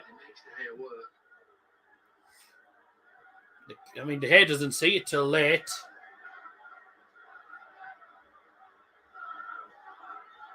Didn't see it till late, but it's a good save. Needed saving. I don't know. Fernandes just missed a chance. Bruno Fernandes missed a good opportunity. Ooh. David Villa got a bit fortunate there. Thought he's going to completely miss the ball. Yeah. Congratulations to Fulham FC, by the way, promoted to the Premier League. And this time next year, we'll get a message saying, "Oh, Fulham have been relegated." So we'll see in 2 seasons. Imagine they just get some random 52 weighted player from the Indian League and use him. Yeah. They'll be over celebrating when they get it. Either of them. Long ball down for Brentford. It's a good ball, actually. What a ball that is to switch the play. Mbeumo outside the box into the far post. Well done, Lindelof. He knew there was a man behind him. So you have to win that header there and get it out for a corner. Did really well there. Well done, Lindelof. Yeah, Ericsson was ghosting him behind him there at the far post. And Ericsson, as he's gone for the corners, gets in a round of applause from the United fans, and we're joining in. Why was the Indian League added the best team as 1 star? I don't know. Probably just to add more bronze cards into FIFA Ultimate Team. I don't know. Oh, hello. Clear it away. Clear it away. Clear your lines. Tony. Oh, deflected and saved. Not a great second half, though. The second half's not been as good as the first. Struggling to clear our lines. In the end, headed back into the keeper's gloves, covered the hair by Diogo Dalot. Bit of a worrying spell there for United. We were struggling to clear our lines. The back four, again, Dalot's done decent. Tellez has done all right as well. And the defensive partnership of Varane and Lindelof, solid as a rock tonight. Bruno Fernandes plays a long ball from the centre to the right-hand side. Ronaldo on the right-hand side here. He's asking for support and he gets it. Dalot coming up from right back. Mata now, who's dictated a lot of the plays, played really well today. Man the match performance so far from him, and probably Fernandes. There's a few players that could go down for man the match. Don't forget, at the end of the game, I will be going on to the United Sun website and be phone to do the player ratings, so you can join in with that. I can understand the Irish League because they actually play football in Ireland. Yeah, but there isn't any particularly good teams in that league, are there? So, you know. But I think they're just trying to change things up, aren't they? That's hilarious. Brentford fans are singing, "We'll race you back to London." That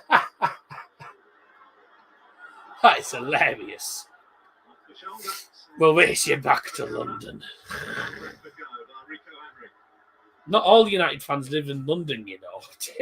There's a lot that live in Manchester. Of at least 50%, I think.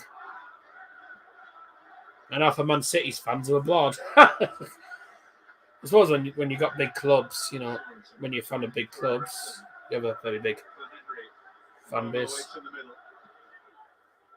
That's a good ball in. It's Roslev. Played in low, and that's easy for McTominay, but McTominay can't clear it very far. Back to the right-hand side, Roslev again, into the box, headed away. They sang "You Only Live Round the Corner" when Brentford were at home. Fair enough. If they only lived round the corner, surely they'd be Brentford fans. But, you know, why would anyone live in Brentford anyway? Well done, Ronaldo. Too strong for the opponent. That's a pen. Yes, that was definitely a penalty. Blatant penalty for United. Ronaldo wins a pen. Too strong. Way too strong for that defender. And then he ends up getting fouled there. It's a great ball again from Diogo Dalot. Dalot's played well. Completely out. Completely. Oh, yeah. Way too strong for Rico Henry. Henry tries to get back onto him. And he just shoves him down to the floor. Get down. Blatant penalty. Penalty for Ronaldo. And I guarantee it's going to be Bruno Fernandes who takes it because Bruno Fernandes is United's number one pen taker. Even though a lot of people say it should be Ronaldo. Although, never mind, Ronaldo's taken it. Bruno is actually normally Manchester United's number one pen taker, but he did miss the last pen. Ronaldo with the pen to make it Manchester United 2-0. Make it 2 for Manchester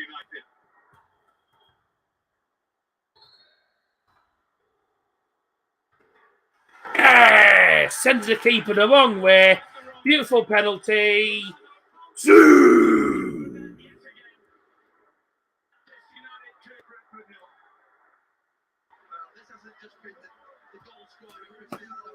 What a pen. That's how you take a penalty. That's how you take a penalty. 2-0. Yeah, you know, Ronaldo's just got a pen. That's how you take a penalty. Just runs up in the centre. Just look at that. Looks to the keeper's left. Then goes to the keeper's right. Keeper goes the wrong way. Smashes it in. Side foots it into the back of the net. The bloody goal nearly. The goal came off the floor. He smashed that in. Absolutely beautiful. Hey, United sing. Viva Ronaldo. Viva Ronaldo. Manchester United's second goal. Scored by number 7, Cristiano Ronaldo.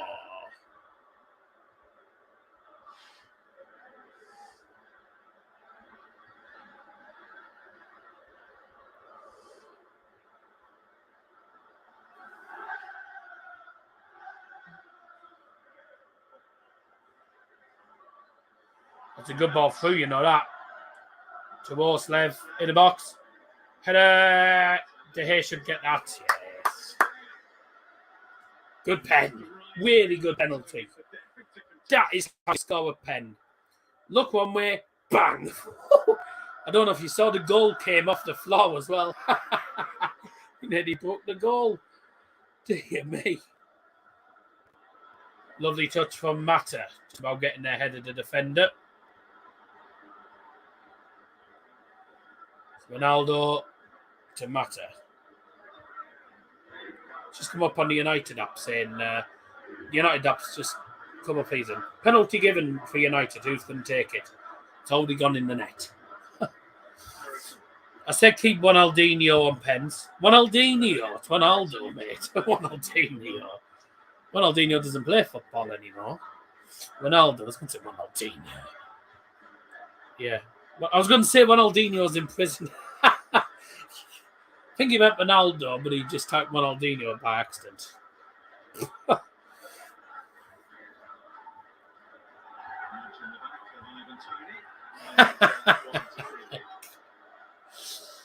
Hey dear. 63 minutes in, second half Carabao Brew is open. There we go. Here comes Ronaldo. In the penalty area. He's gone down again. Referee looked like he was going to blow the whistle, you know, there, but nah, I think he was trying for another penalty there. That was never going to be given, though. I'd have been surprised if that had been given, to be honest. Ronaldo trying to get through. I think he lost his footing, actually. I think he just sort of tripped over his eyelash. Never going to be a pen. I'd have been amazed if that had been given, to be honest.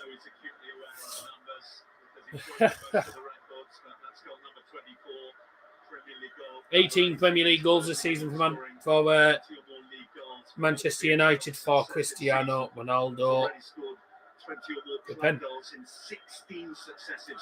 Been one of the best performances this season, by the way. I mean, we needed to step up in these games. Final 2 games after this, by the way. Brighton away, Palace away.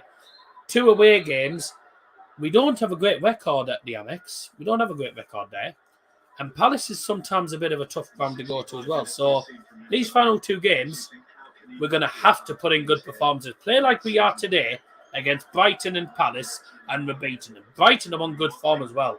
They're on a good winning streak at the moment. So, maybe not a winning streak, but on good form at the moment, picking up points here and there. So they're going to be a tough team to come up against. Palace won't be easy either. Mistake, Tony. Good. Cleared out. Tellez. Yeah. I mean, that's the first real mistake Tellez has made. Matic played a pass to him and then just got lobbed off the ball. 2 away games for the last 2 Premier League games of the season. Thanks, Premier League, for Fair enough. Right? Hey, can't be at home all the time, mate, you know. It's all right. I mean, if we can win the final 2 games, I think we can get top 4, but it all depends on the other results. As long as we finish in the top 6, I'm fine. I don't really want to go into the Conference League, to be honest with you. Wait, there's a man down! Oh, it's Ronaldo.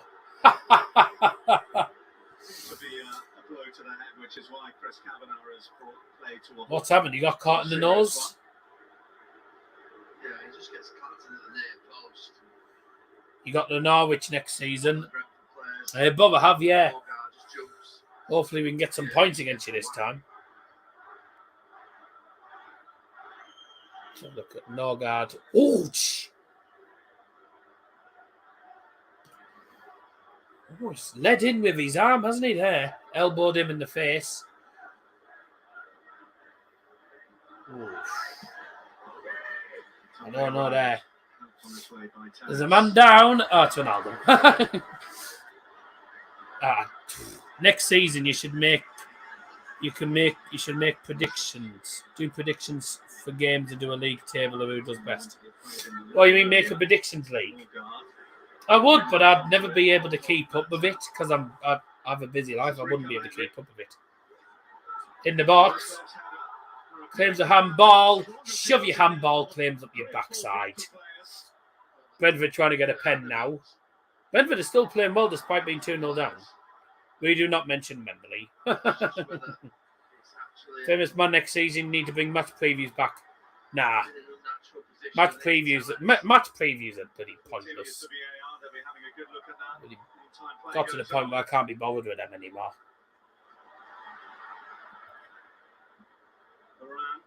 Famous man loves Wembley. But we'll never win at Wembley. Predictions League. I would, but the only thing is I'll struggle to keep up with it. I'll probably end up missing weeks because I'll have forgotten. So there's no point in me making it, really. Because I'd forget, to be honest. Score predictions at the moment. Well, Sam Binder's 2-1. Sam Binder's 2-1. Brentford's 1. 1-1 for me is 1. Thank God for that. Bye. I did have a look at the handball claims from Brentford. No pen. Our cup win was at Cardiff. Yeah, I was saying we never win at Wembley. We've never won at Wembley. We never win at Wembley. Cardiff was the Millennium Stadium. Ooh. Alanga on the ball there, brilliant. Tellez to McTominay now. Does a 1-2. Oh, he does a few 1-2s actually with Matic there. To me, to you. Like the Sugar Brothers. Matic and to McTominay again combining. Matic to Lindelof, who's had a really good game in defence today, as well as Varane, who now has the ball. Been a solid performance. The performance in the second half's not been as good. I've got to say, Brentford has certainly done really well in the second half, been unlucky probably not to get a goal. But, it's been one of the best performances this season for United. Really have done really well today. And, of course, all the haters will say, oh, it's only Brentford. You couldn't do it against Arsenal or bloody Liverpool. Couldn't do it against Arsenal and Liverpool. Arsenal and Liverpool are better than we are. Here's that penalty, Gary. That penalty shot. Look, penalty claim here. Yeah, Tellez jumps. Nah. It's hard to make by his side. He just gets headed right against him from a very short distance. His arms by his side. First substitution of the night. Going off for Manchester United for the final time. Number 31, Nemanja Matic. Nemanja, whoa. Nemanja, whoa. He comes from Serbia. Il Bloody Maria, Nemanja, whoa. Well done, Matic.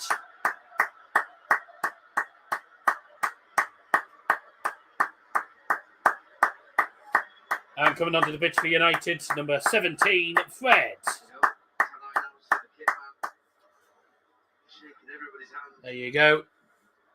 Matic there, leaving the Old Trafford stage for the very last time in his career. He's leaving Manchester United this season. And he's replaced by Fred. That was nearly an own goal. Nearly an own goal from Pontus Jansson, that. Ronaldo puts a good ball into the penalty area from the centre, hits Pontus Jansson in the belly and nearly went in. And David Raya manages to put out for corner. At least both sold out Wembley when we went on like Man City couldn't the FA Cup semis. Oh, because Man City are cack. That's why Man City have cack fans. Shame they lost. So Matic is off for the final time at Old Trafford. Old Trafford farewell. He's off. And Fred is on the pitch. Corner for United. In the box. And it's in! Hey! We've scored from a corner! We were talking earlier on about corners. United have scored from a corner. 3-0. Beautiful. Raphael Varane. And that's game, set and match. 3-0. 3 points for Manchester United. Absolutely beautiful. Corner comes into the middle.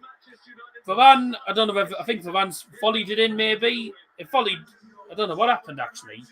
Comes in, let's have a look. Varane just about gets free. He's volleyed it in. He's leaning back and he's takes it. It's an own goal. It's an own goal. Varane hits the shot, takes a deflection, goes over the keeper. Yeah. That's either going to go down as a Varane goal or an own goal, but I think it's going to be Varane's. That wraps up what's been a brilliant performance. Varane's first goal for Manchester United as well. And it's a decent goal. Really good. 3-0.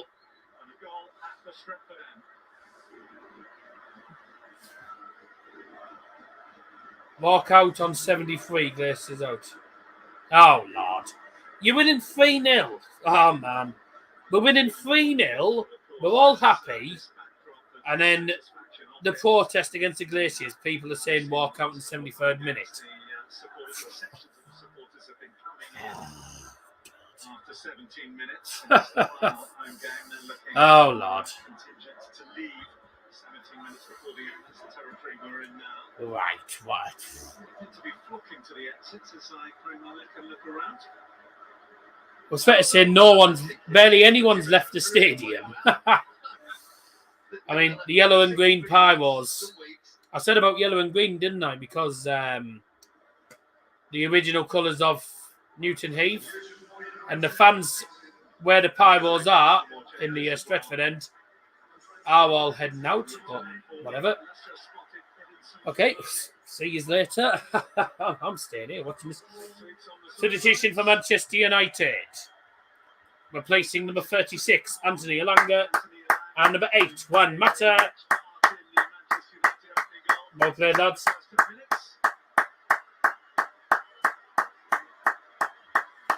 It could be Mata's last games for United as well.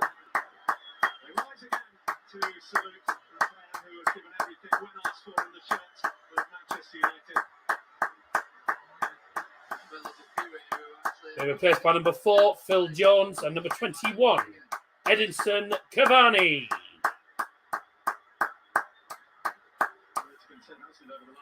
I remember someone joking it wouldn't work using the colours of Norwich. No, because they're the original colours of Newton Heath FC. The team that United were called. United's team were called. Speaking of which, you're playing in that one. It's one in a couple of weeks' time, isn't it? Might be. There was a substitution made by Brentford as well, replacing number 27, Vitola Janelt. Scored from a corner, get the champagne out. Oh no, tell me about it.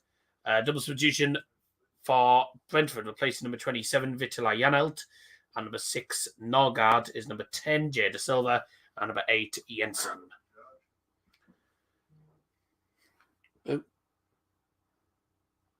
And another substitution for Brentford, replacing number 19, Brian Embremo, is number 11, Johan Wissa.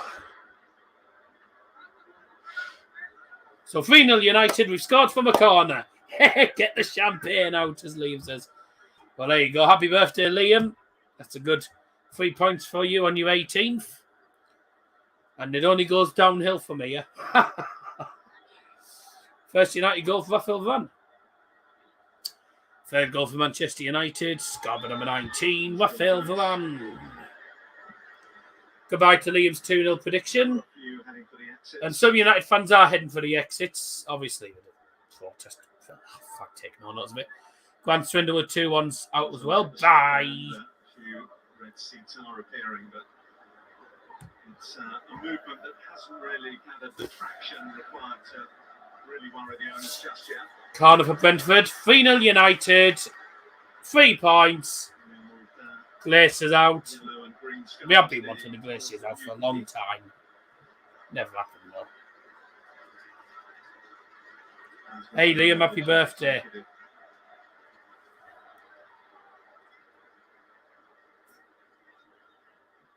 I was good some good birthday. Don't forget if you want to see more content from me and Liam are live tomorrow. Yeah, money. Don't know why. I don't know what. It's all money reasons and stuff. I think it's because they're saying United. The Glaciers never sort of. They never buy the players that anyone wants or that a manager really wants after time. The Glaciers are a pain in the backside, to be honest. Always have been for many years. If you like more football, me and Liam are live tomorrow, by the way. No one tells me something. No. Oh, right. I was saying early one in the stream, actually. Anyways, me and Liam are live tomorrow on his channel tomorrow for the big game in the EFL Championship. So be sure to tune into that. 6:30 start on Liam Martin's channel tomorrow. And it is Bournemouth versus Forest. It's second versus third. A win for Bournemouth takes them into the Prem. And a win for Forest takes them above Bournemouth on goal difference. So massive, massive game. So you can join us for that. 6:30 tomorrow on Liam Martin's channel. It's going to be a good game. If you want Glaciers out, go to Boston or wherever he lives and protest outside of his house, because I'm pretty sure he doesn't watch United games. He's too busy watching the Buccaneers, probably. There you go. What a great result this is on the bank holiday Monday. Up your nose, everyone. United Ward.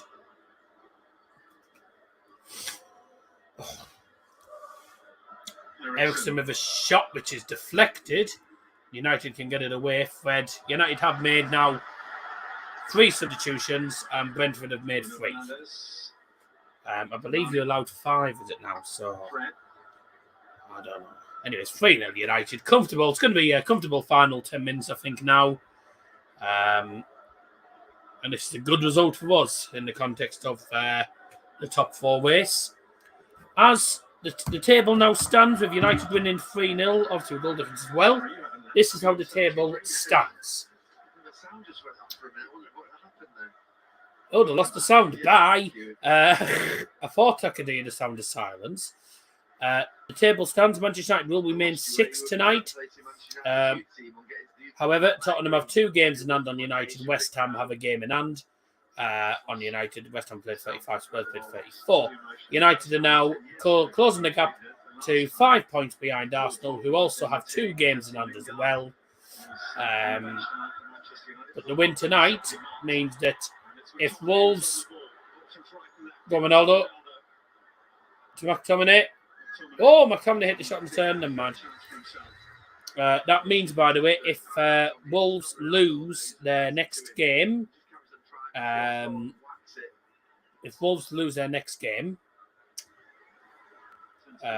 though they will still have 1 game in hand, but they'll only have 3 games left. So you can only get 12 points. If Wolves lose the next game, Manchester United are going to be in the top 7. Definitely. They're the ones at the Glaciers, though, and the Boston ones. Buccaneers. I don't know where they're based. I don't watch NFL or whatever it is. So Wolves, if Wolves lose their next game, which is against Chelsea, which they probably will, if Wolves lose to Chelsea, their goal difference will be 0 unless they lose by more than 2 goals. If they lose by 2 goals, then it's down to -1. United's goal difference now is up to +5, which is still not good for United, to be honest. +5 goal difference. However, if Wolves lose against Chelsea, then United will be secure. United will secure a top 7 spot. Top 6 isn't secure yet, obviously, with West Ham still having the game in hand. Brentford, as it stands, are going to be on 40 points in 14th position. Obviously, with 3 games left. Wait, no. Sorry, I thought Brentford were safe. They're not. Brentford on 40 points. They're 8 points. They're only 8 points off the bottom 3. And Everton are in the bottom 3. Oh, they've got 2 games in hand on Brentford. So in actual fact, Brentford aren't actually safe. I thought Brentford were safe. Turns out they're not. They probably will be safe because they've got over 40 points. I don't see Brentford getting relegated anyway. So I think they will be safe. Get in. Oh, Phil Jones nearly scored from the corner. We nearly scored 2 from the corner in the match. Phil Jones nearly scored. Oh my God. The corner came in and Phil Jones just tried to latch onto it. He couldn't latch onto it. Almost. Brentford just passing around the back. They know the game's over. United are still pressing high up the field though. Still keeping the high pressure on. Looking to try and get 4 more goals, the better for goal difference. I didn't think it would be this. I didn't think we'd be winning 3-0 today though. That's a good cross deflected for corner now. Will there be any more subs? Brentford are actually a Premier League quality team. They're a good side. I think they'll struggle next season because next season's obviously second season syndrome when it comes to Premier League teams, certainly promoted ones. Norwich is always just 1 season normally. The Sheffield United was second season. Leeds has been second season syndrome practically. You know, a lot of the promoted teams do tend to do pretty badly. Fulham will find out next season, I think. You know, so I think there'll be some tough. I think there'll be some interesting games next season. 4 for Brentford, by the way. It's Beck Sorensen with the 4 on the right hand side. United will just look to try and keep the clean sheet. Would be good. In the box from the 4. Oh, clear your lines. Yeah, well done. I think Leeds are safe. I don't think Leeds are mathematically safe yet. So, who knows. But if Watford lose the next game, I think they're down. So, I'd love to see Everton come into the Championship. You know, that'd be really interesting. But I think Everton would probably go back up to the team they've got. Don't think they'll go down. I hope Leeds do, but I don't know if they will. Brentford coming forward again here. Good defended by Phil Jones. Ronaldo's just jogging slowly a bit. I think he's absolutely knackered. He has run his socks off today. He's done really well today. He's played well. I mean, everyone's played well. It's been a really good team performance. I think Ralph will be pretty happy with this. Ericsson in the box. Oh, it nearly found its way to Ivan Toney, you know, just went past him. Ronaldo, there's a 1-2 with Bruno. Bruno to Tellez, good play. You should go to Goodson Park if Everton get relegated. I don't really do away days nowadays. I don't do away days very much. I think it might be televised though, go play Everton. Would look forward to that. Just looking on from up here, it seems like the work rate that Cristiano Ronaldo has put in tonight has been way above what he usually does for Manchester United. So 3 goals, 3 different goal scorers. Bruno Fernandes, Ronaldo from a pen. Overall performance tonight. Excellent. Also had a goal disallowed for offside. Big game you're thinking for Man. And then also Phil Varane. I wonder who Gary Neville's going to give man the match to. In the top Probably Ronaldo. Probably Ronaldo. Spoiler Because he has done really well. It's been great tonight, Ronaldo. Has one of his best performances this season. I know he's only scored a penalty, but he's been getting backwards and forwards. He's been helping the team out. He's a striker. He's been helping the defence, helping midfield, and we've just bossed these today. Really have, and he's been a big dictator of the play as well. Same with Matt. Matt has been brilliant, and would be sad if this was his last home game for United. It looks like it could be. Matic has been a bit of a servant to the club. Been a bit cack half the time, but in the last couple of games, he's actually done well, shown a bit of promise. Been a bit promising recently.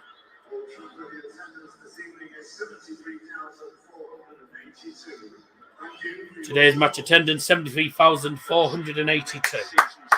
For the final home game of the season. That's a good attendance, average of over 70,000 every single match. I was hoping Newcastle would go down somehow doing contention for Conference League. It's very strange how it's very strange how things turn around. John Joe Shelby should not be in the European competition. Now, Voldemort is cack, mate.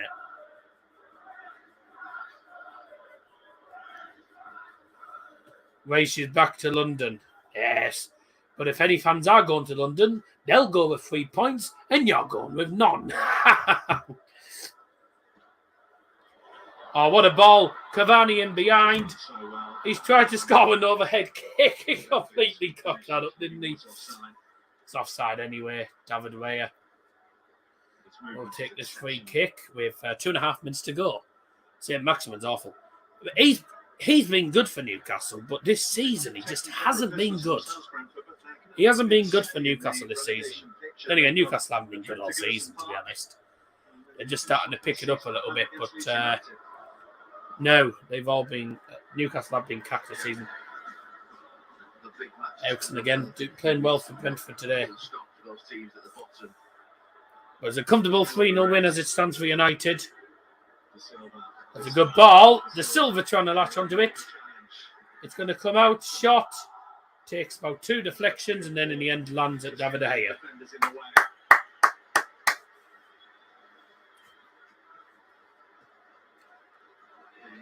Space at the edge of the box, just couldn't get it out with his feet initially. Jensen with the shot in the end took about 2 deflections, one off the law, and then landed straight at David De Gea in the end. It's a poor ball. Jensen. That's a good ball. Ivan Toney's lost his foot in.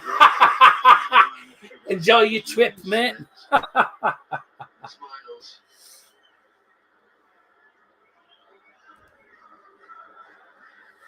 Enjoy your trip, mate. Just at a point where he could kept his goal scoring run going. You're going to watch the League One playoff. I don't know what's going on. Oh, Bruno's gone for a shot. Well over the bar. I've enjoyed this game. It's been good. Who's your man of the match, Gary? Yeah, it is Cristiano Tonight, Ronaldo. Sky Sports Premier League Man of the Match goes to Manchester United's number 7, Cristiano Ronaldo. Won the slab in the first half, but just all-round has been I probably will, yeah. I think me and Lima think are doing Sunderland's game. Is it next Monday? I can't remember when it is, but yeah, I probably will. I don't know. If I'm available for the final, I'll do the final, but I might not be, so I don't know. Go on, get us a 4th. Ronaldo to the right-hand side. It's Bruno Fernandes. He's tried to play in Cavani. He's gone past him. Referee's indicated there'll be a minimum of 2 minutes of added time. A minimum of 2 minutes of added time.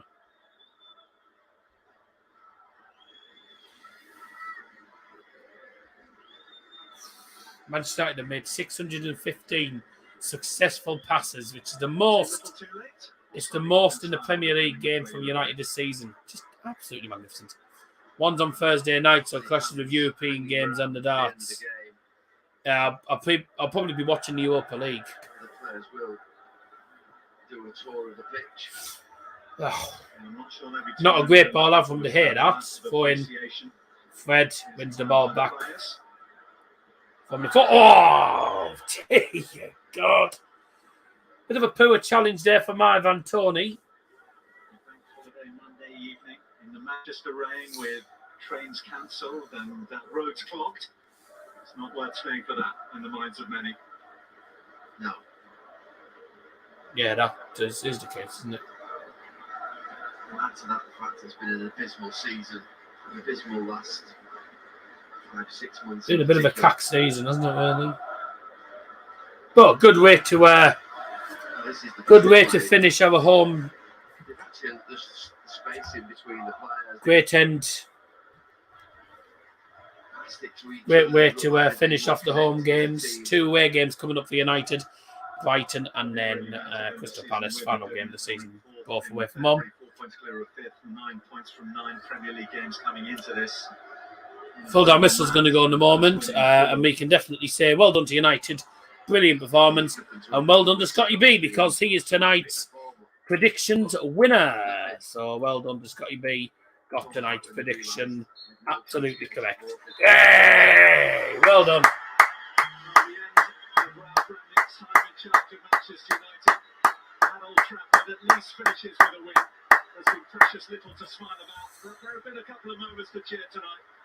Fulham score at Old Trafford. Manchester United 3, Brentford 0. Reds go marching on. Guess who didn't put a prediction in? Where's Liam hanging around already drunk, though? I don't know. And Scotty B wins the prediction tonight. Well done, Scotty. United remain 6th. Glory, glory, Man United. Glory, glory, Man United. Glory, glory, Man United. As the Reds go marching on. Who gets his 10th Premier League win in what is his 22nd game in charge. Gary Neville. Well, some players that are leaving the club having been here for quite a long time. So Mata could be leaving. Looks like Mata's going. Matic is leaving. A few players leaving at the end of the season. So well done to everyone tonight. Really good performance. Oh, you bet one. Oh, good. United played really well. Fully got the win they deserved. And also leaving the club is Ralph Rangnick as well. This difficult one, really, for Ralph, considering the team he's come into. Some of the players he's had since he's come in have played well. Some players have played well, some players haven't. He's done all right, to be honest. It's a difficult one, but obviously next season, Eric Ten Hag, all being well, will be in charge. And there's Sam Allardyce in the stand with Sir Alex Ferguson. Go marching on.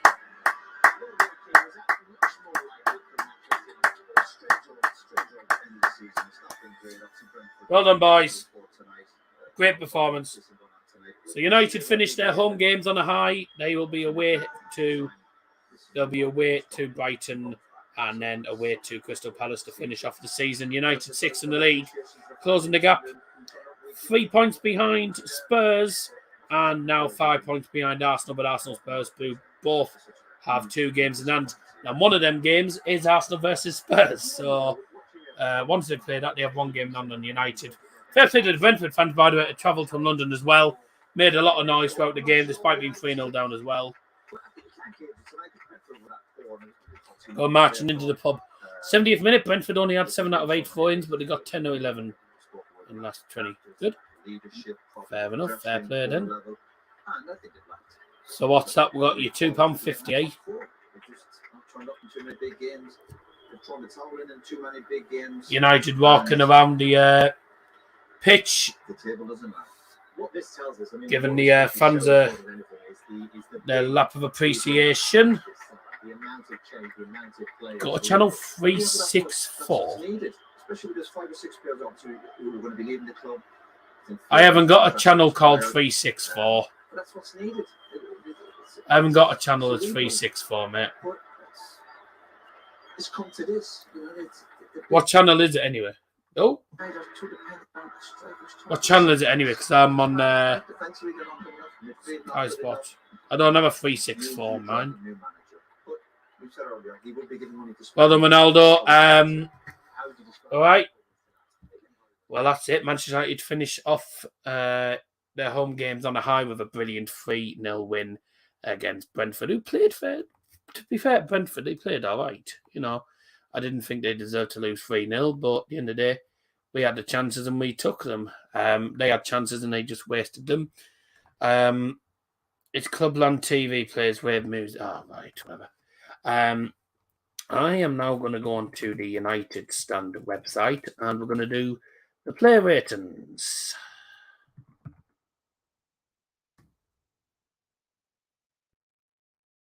And swat away the bees.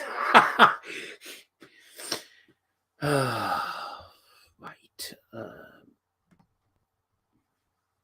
Just go on to the United Stand website and get the player ratings on. So the camera might lag a moment. I'll just turn the camera off while I'm trying to do this. But it is one of the best performances of this season. One of the best performances we've had this season. Played really well. Fully got what we deserved there, to be honest with you. And Brentford, I think we were unlucky to lose 3-0. I'll give you the full-time stats in a few moments after I've done the player ratings here. Right. Let's get on to the player ratings. There you go, player ratings. And then don't forget, tomorrow we're back live on Liam Martin's channel tomorrow night, 6:30. One of the biggest games in the Championship, a game you do not want to miss. It's Bournemouth against Nottingham Forest. And that is going to be quite a match. It's going to be quite a match, that is. And I'm sure you'll all agree. Looking forward to that. Right. Let's try and get this on. Going to close this ad off.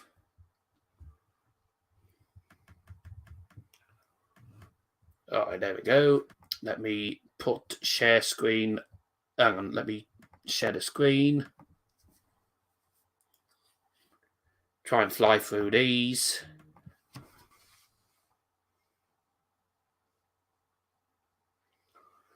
No, we fully deserved to win. It was a wonderful performance from the lads today. Right. Player ratings then. De Gea, to be honest with you, well, he didn't have much to do. But when he did have things to do, he was on the alert. Saved that shot from Ericsson in that first half. Also in the second half, had to cope with some shots that were deflected. But he didn't really have too much to do. But of course, he did play his role. And did it well. 6 for that. 6.6 is the average score.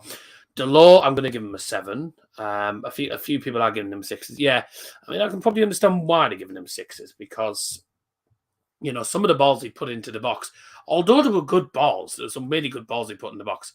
Some of them didn't come off, and then obviously the really daft pass back that went out for a corner. But I didn't think he did much wrong. I thought he did really well. Varane, solid at the back, and also got himself a goal. An 8 tonight, 7s. Fair enough.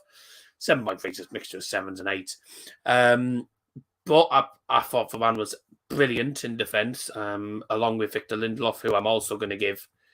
I'm not going to give him an 8, because he didn't get himself a goal, but he was also solid at the back tonight. So 7 there. That defensive partnership were brilliant. Very solid at the back. The Bees struggled to break us down, you know, and they they played their part and they did it expertly tonight, didn't they?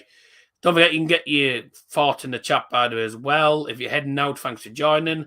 I'll see you tomorrow if you join Liam Martin's stream tomorrow, because I'll be on there for the Bournemouth game.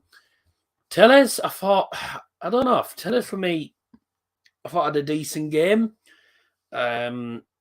It's again, I'll give him a 6. I don't think there was much he did wrong, to be honest. Played his part and did it well. Matic, obviously it's a shame that Matic is going at the end of the season because he's played well the last couple of games for United. And then today, I thought he played well. Some great little passing moves with him and McTominay. I'm going to give him a 7 because I thought he was really good. Hope tomorrow, G. Yep. Back tomorrow with Liam's channel. McTominay, again, really good performance from him. I thought 5.9. Well, I would have said between 6 and 7, but I wouldn't have gone 5. I thought he was all right. I thought he did all right, to be honest with you. Had a decent game. Bruno had a really good game. It was one of the best performances from him this season. Definitely a 7 for me. Some harsh people on here. But no, I thought he played really, really well. Got himself into good positions. Mata, outstanding. Absolutely outstanding. Despite him not getting any goals, he is my man of the match. He played a massive role. He was playing right wing, then played centre attacking mid. He played in multiple different positions in that game. And there wasn't, apart from 1 or 2 bad passes he made, there was nothing really that I sort of cottoned on that he'd done wrong. Because I thought he did really well. Dictated the play a lot. He was involved in everything. He played well. Would have got the assist for Ronaldo's goal in the first half had it counted.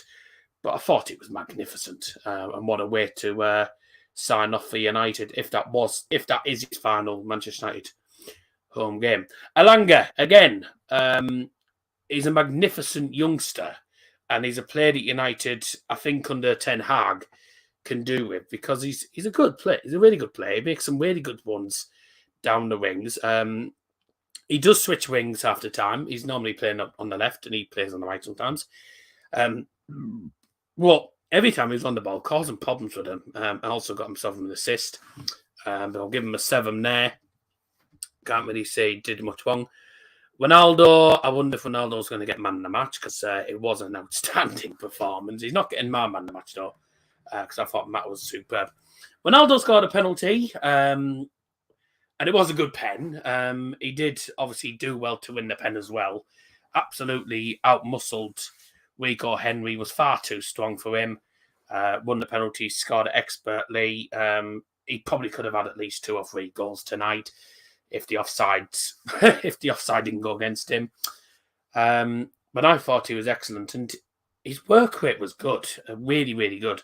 For a man who's 37, he's got a lot of stamina, hasn't he? He's constantly going. He was constantly pressuring high up the field as well, putting their defenders under pressure when they had the ball, putting pressure on the keeper as well. John Rain, thanks for joining. Got knocked. He was magnificent. Got back, helped the defence as well, cleared the ball out a few times away from danger. He was absolutely superb. I'm giving him an 8, but I'm not giving him man of the match because I thought Van Mata dictated the play tonight and was absolutely superb. Fred came on as a sub. Did all right. Obviously didn't get a lot of time on the pitch. So I suppose we can't go any lower than the 6 there. He did all right. Phil Jones nearly scored as well. So 6 there. Cavani came on. Tried to go for an overhead kick, didn't work, but was offside. He didn't have too much time to do anything either. A few people being a bit harsh with the 5s, but I thought it was good. Ralph tonight, though. Well, Ralph tonight, I mean, some of the decisions he's made recently just haven't worked, haven't paid off. But tonight, the tactics were right. We were playing the high pressure. We needed to do that. We knew we were going to be up against a tough team. because Brentford were going to come at us. They did. We started on the back foot first 2 minutes, got the goal early on inside the first 10 minutes, which was ideal. And that was brilliant. It gave us a platform to build on. He made some brilliant decisions, by the way. I thought the decision to drop Marcus Rashford and to have Juan Mata starting from the off was brilliant.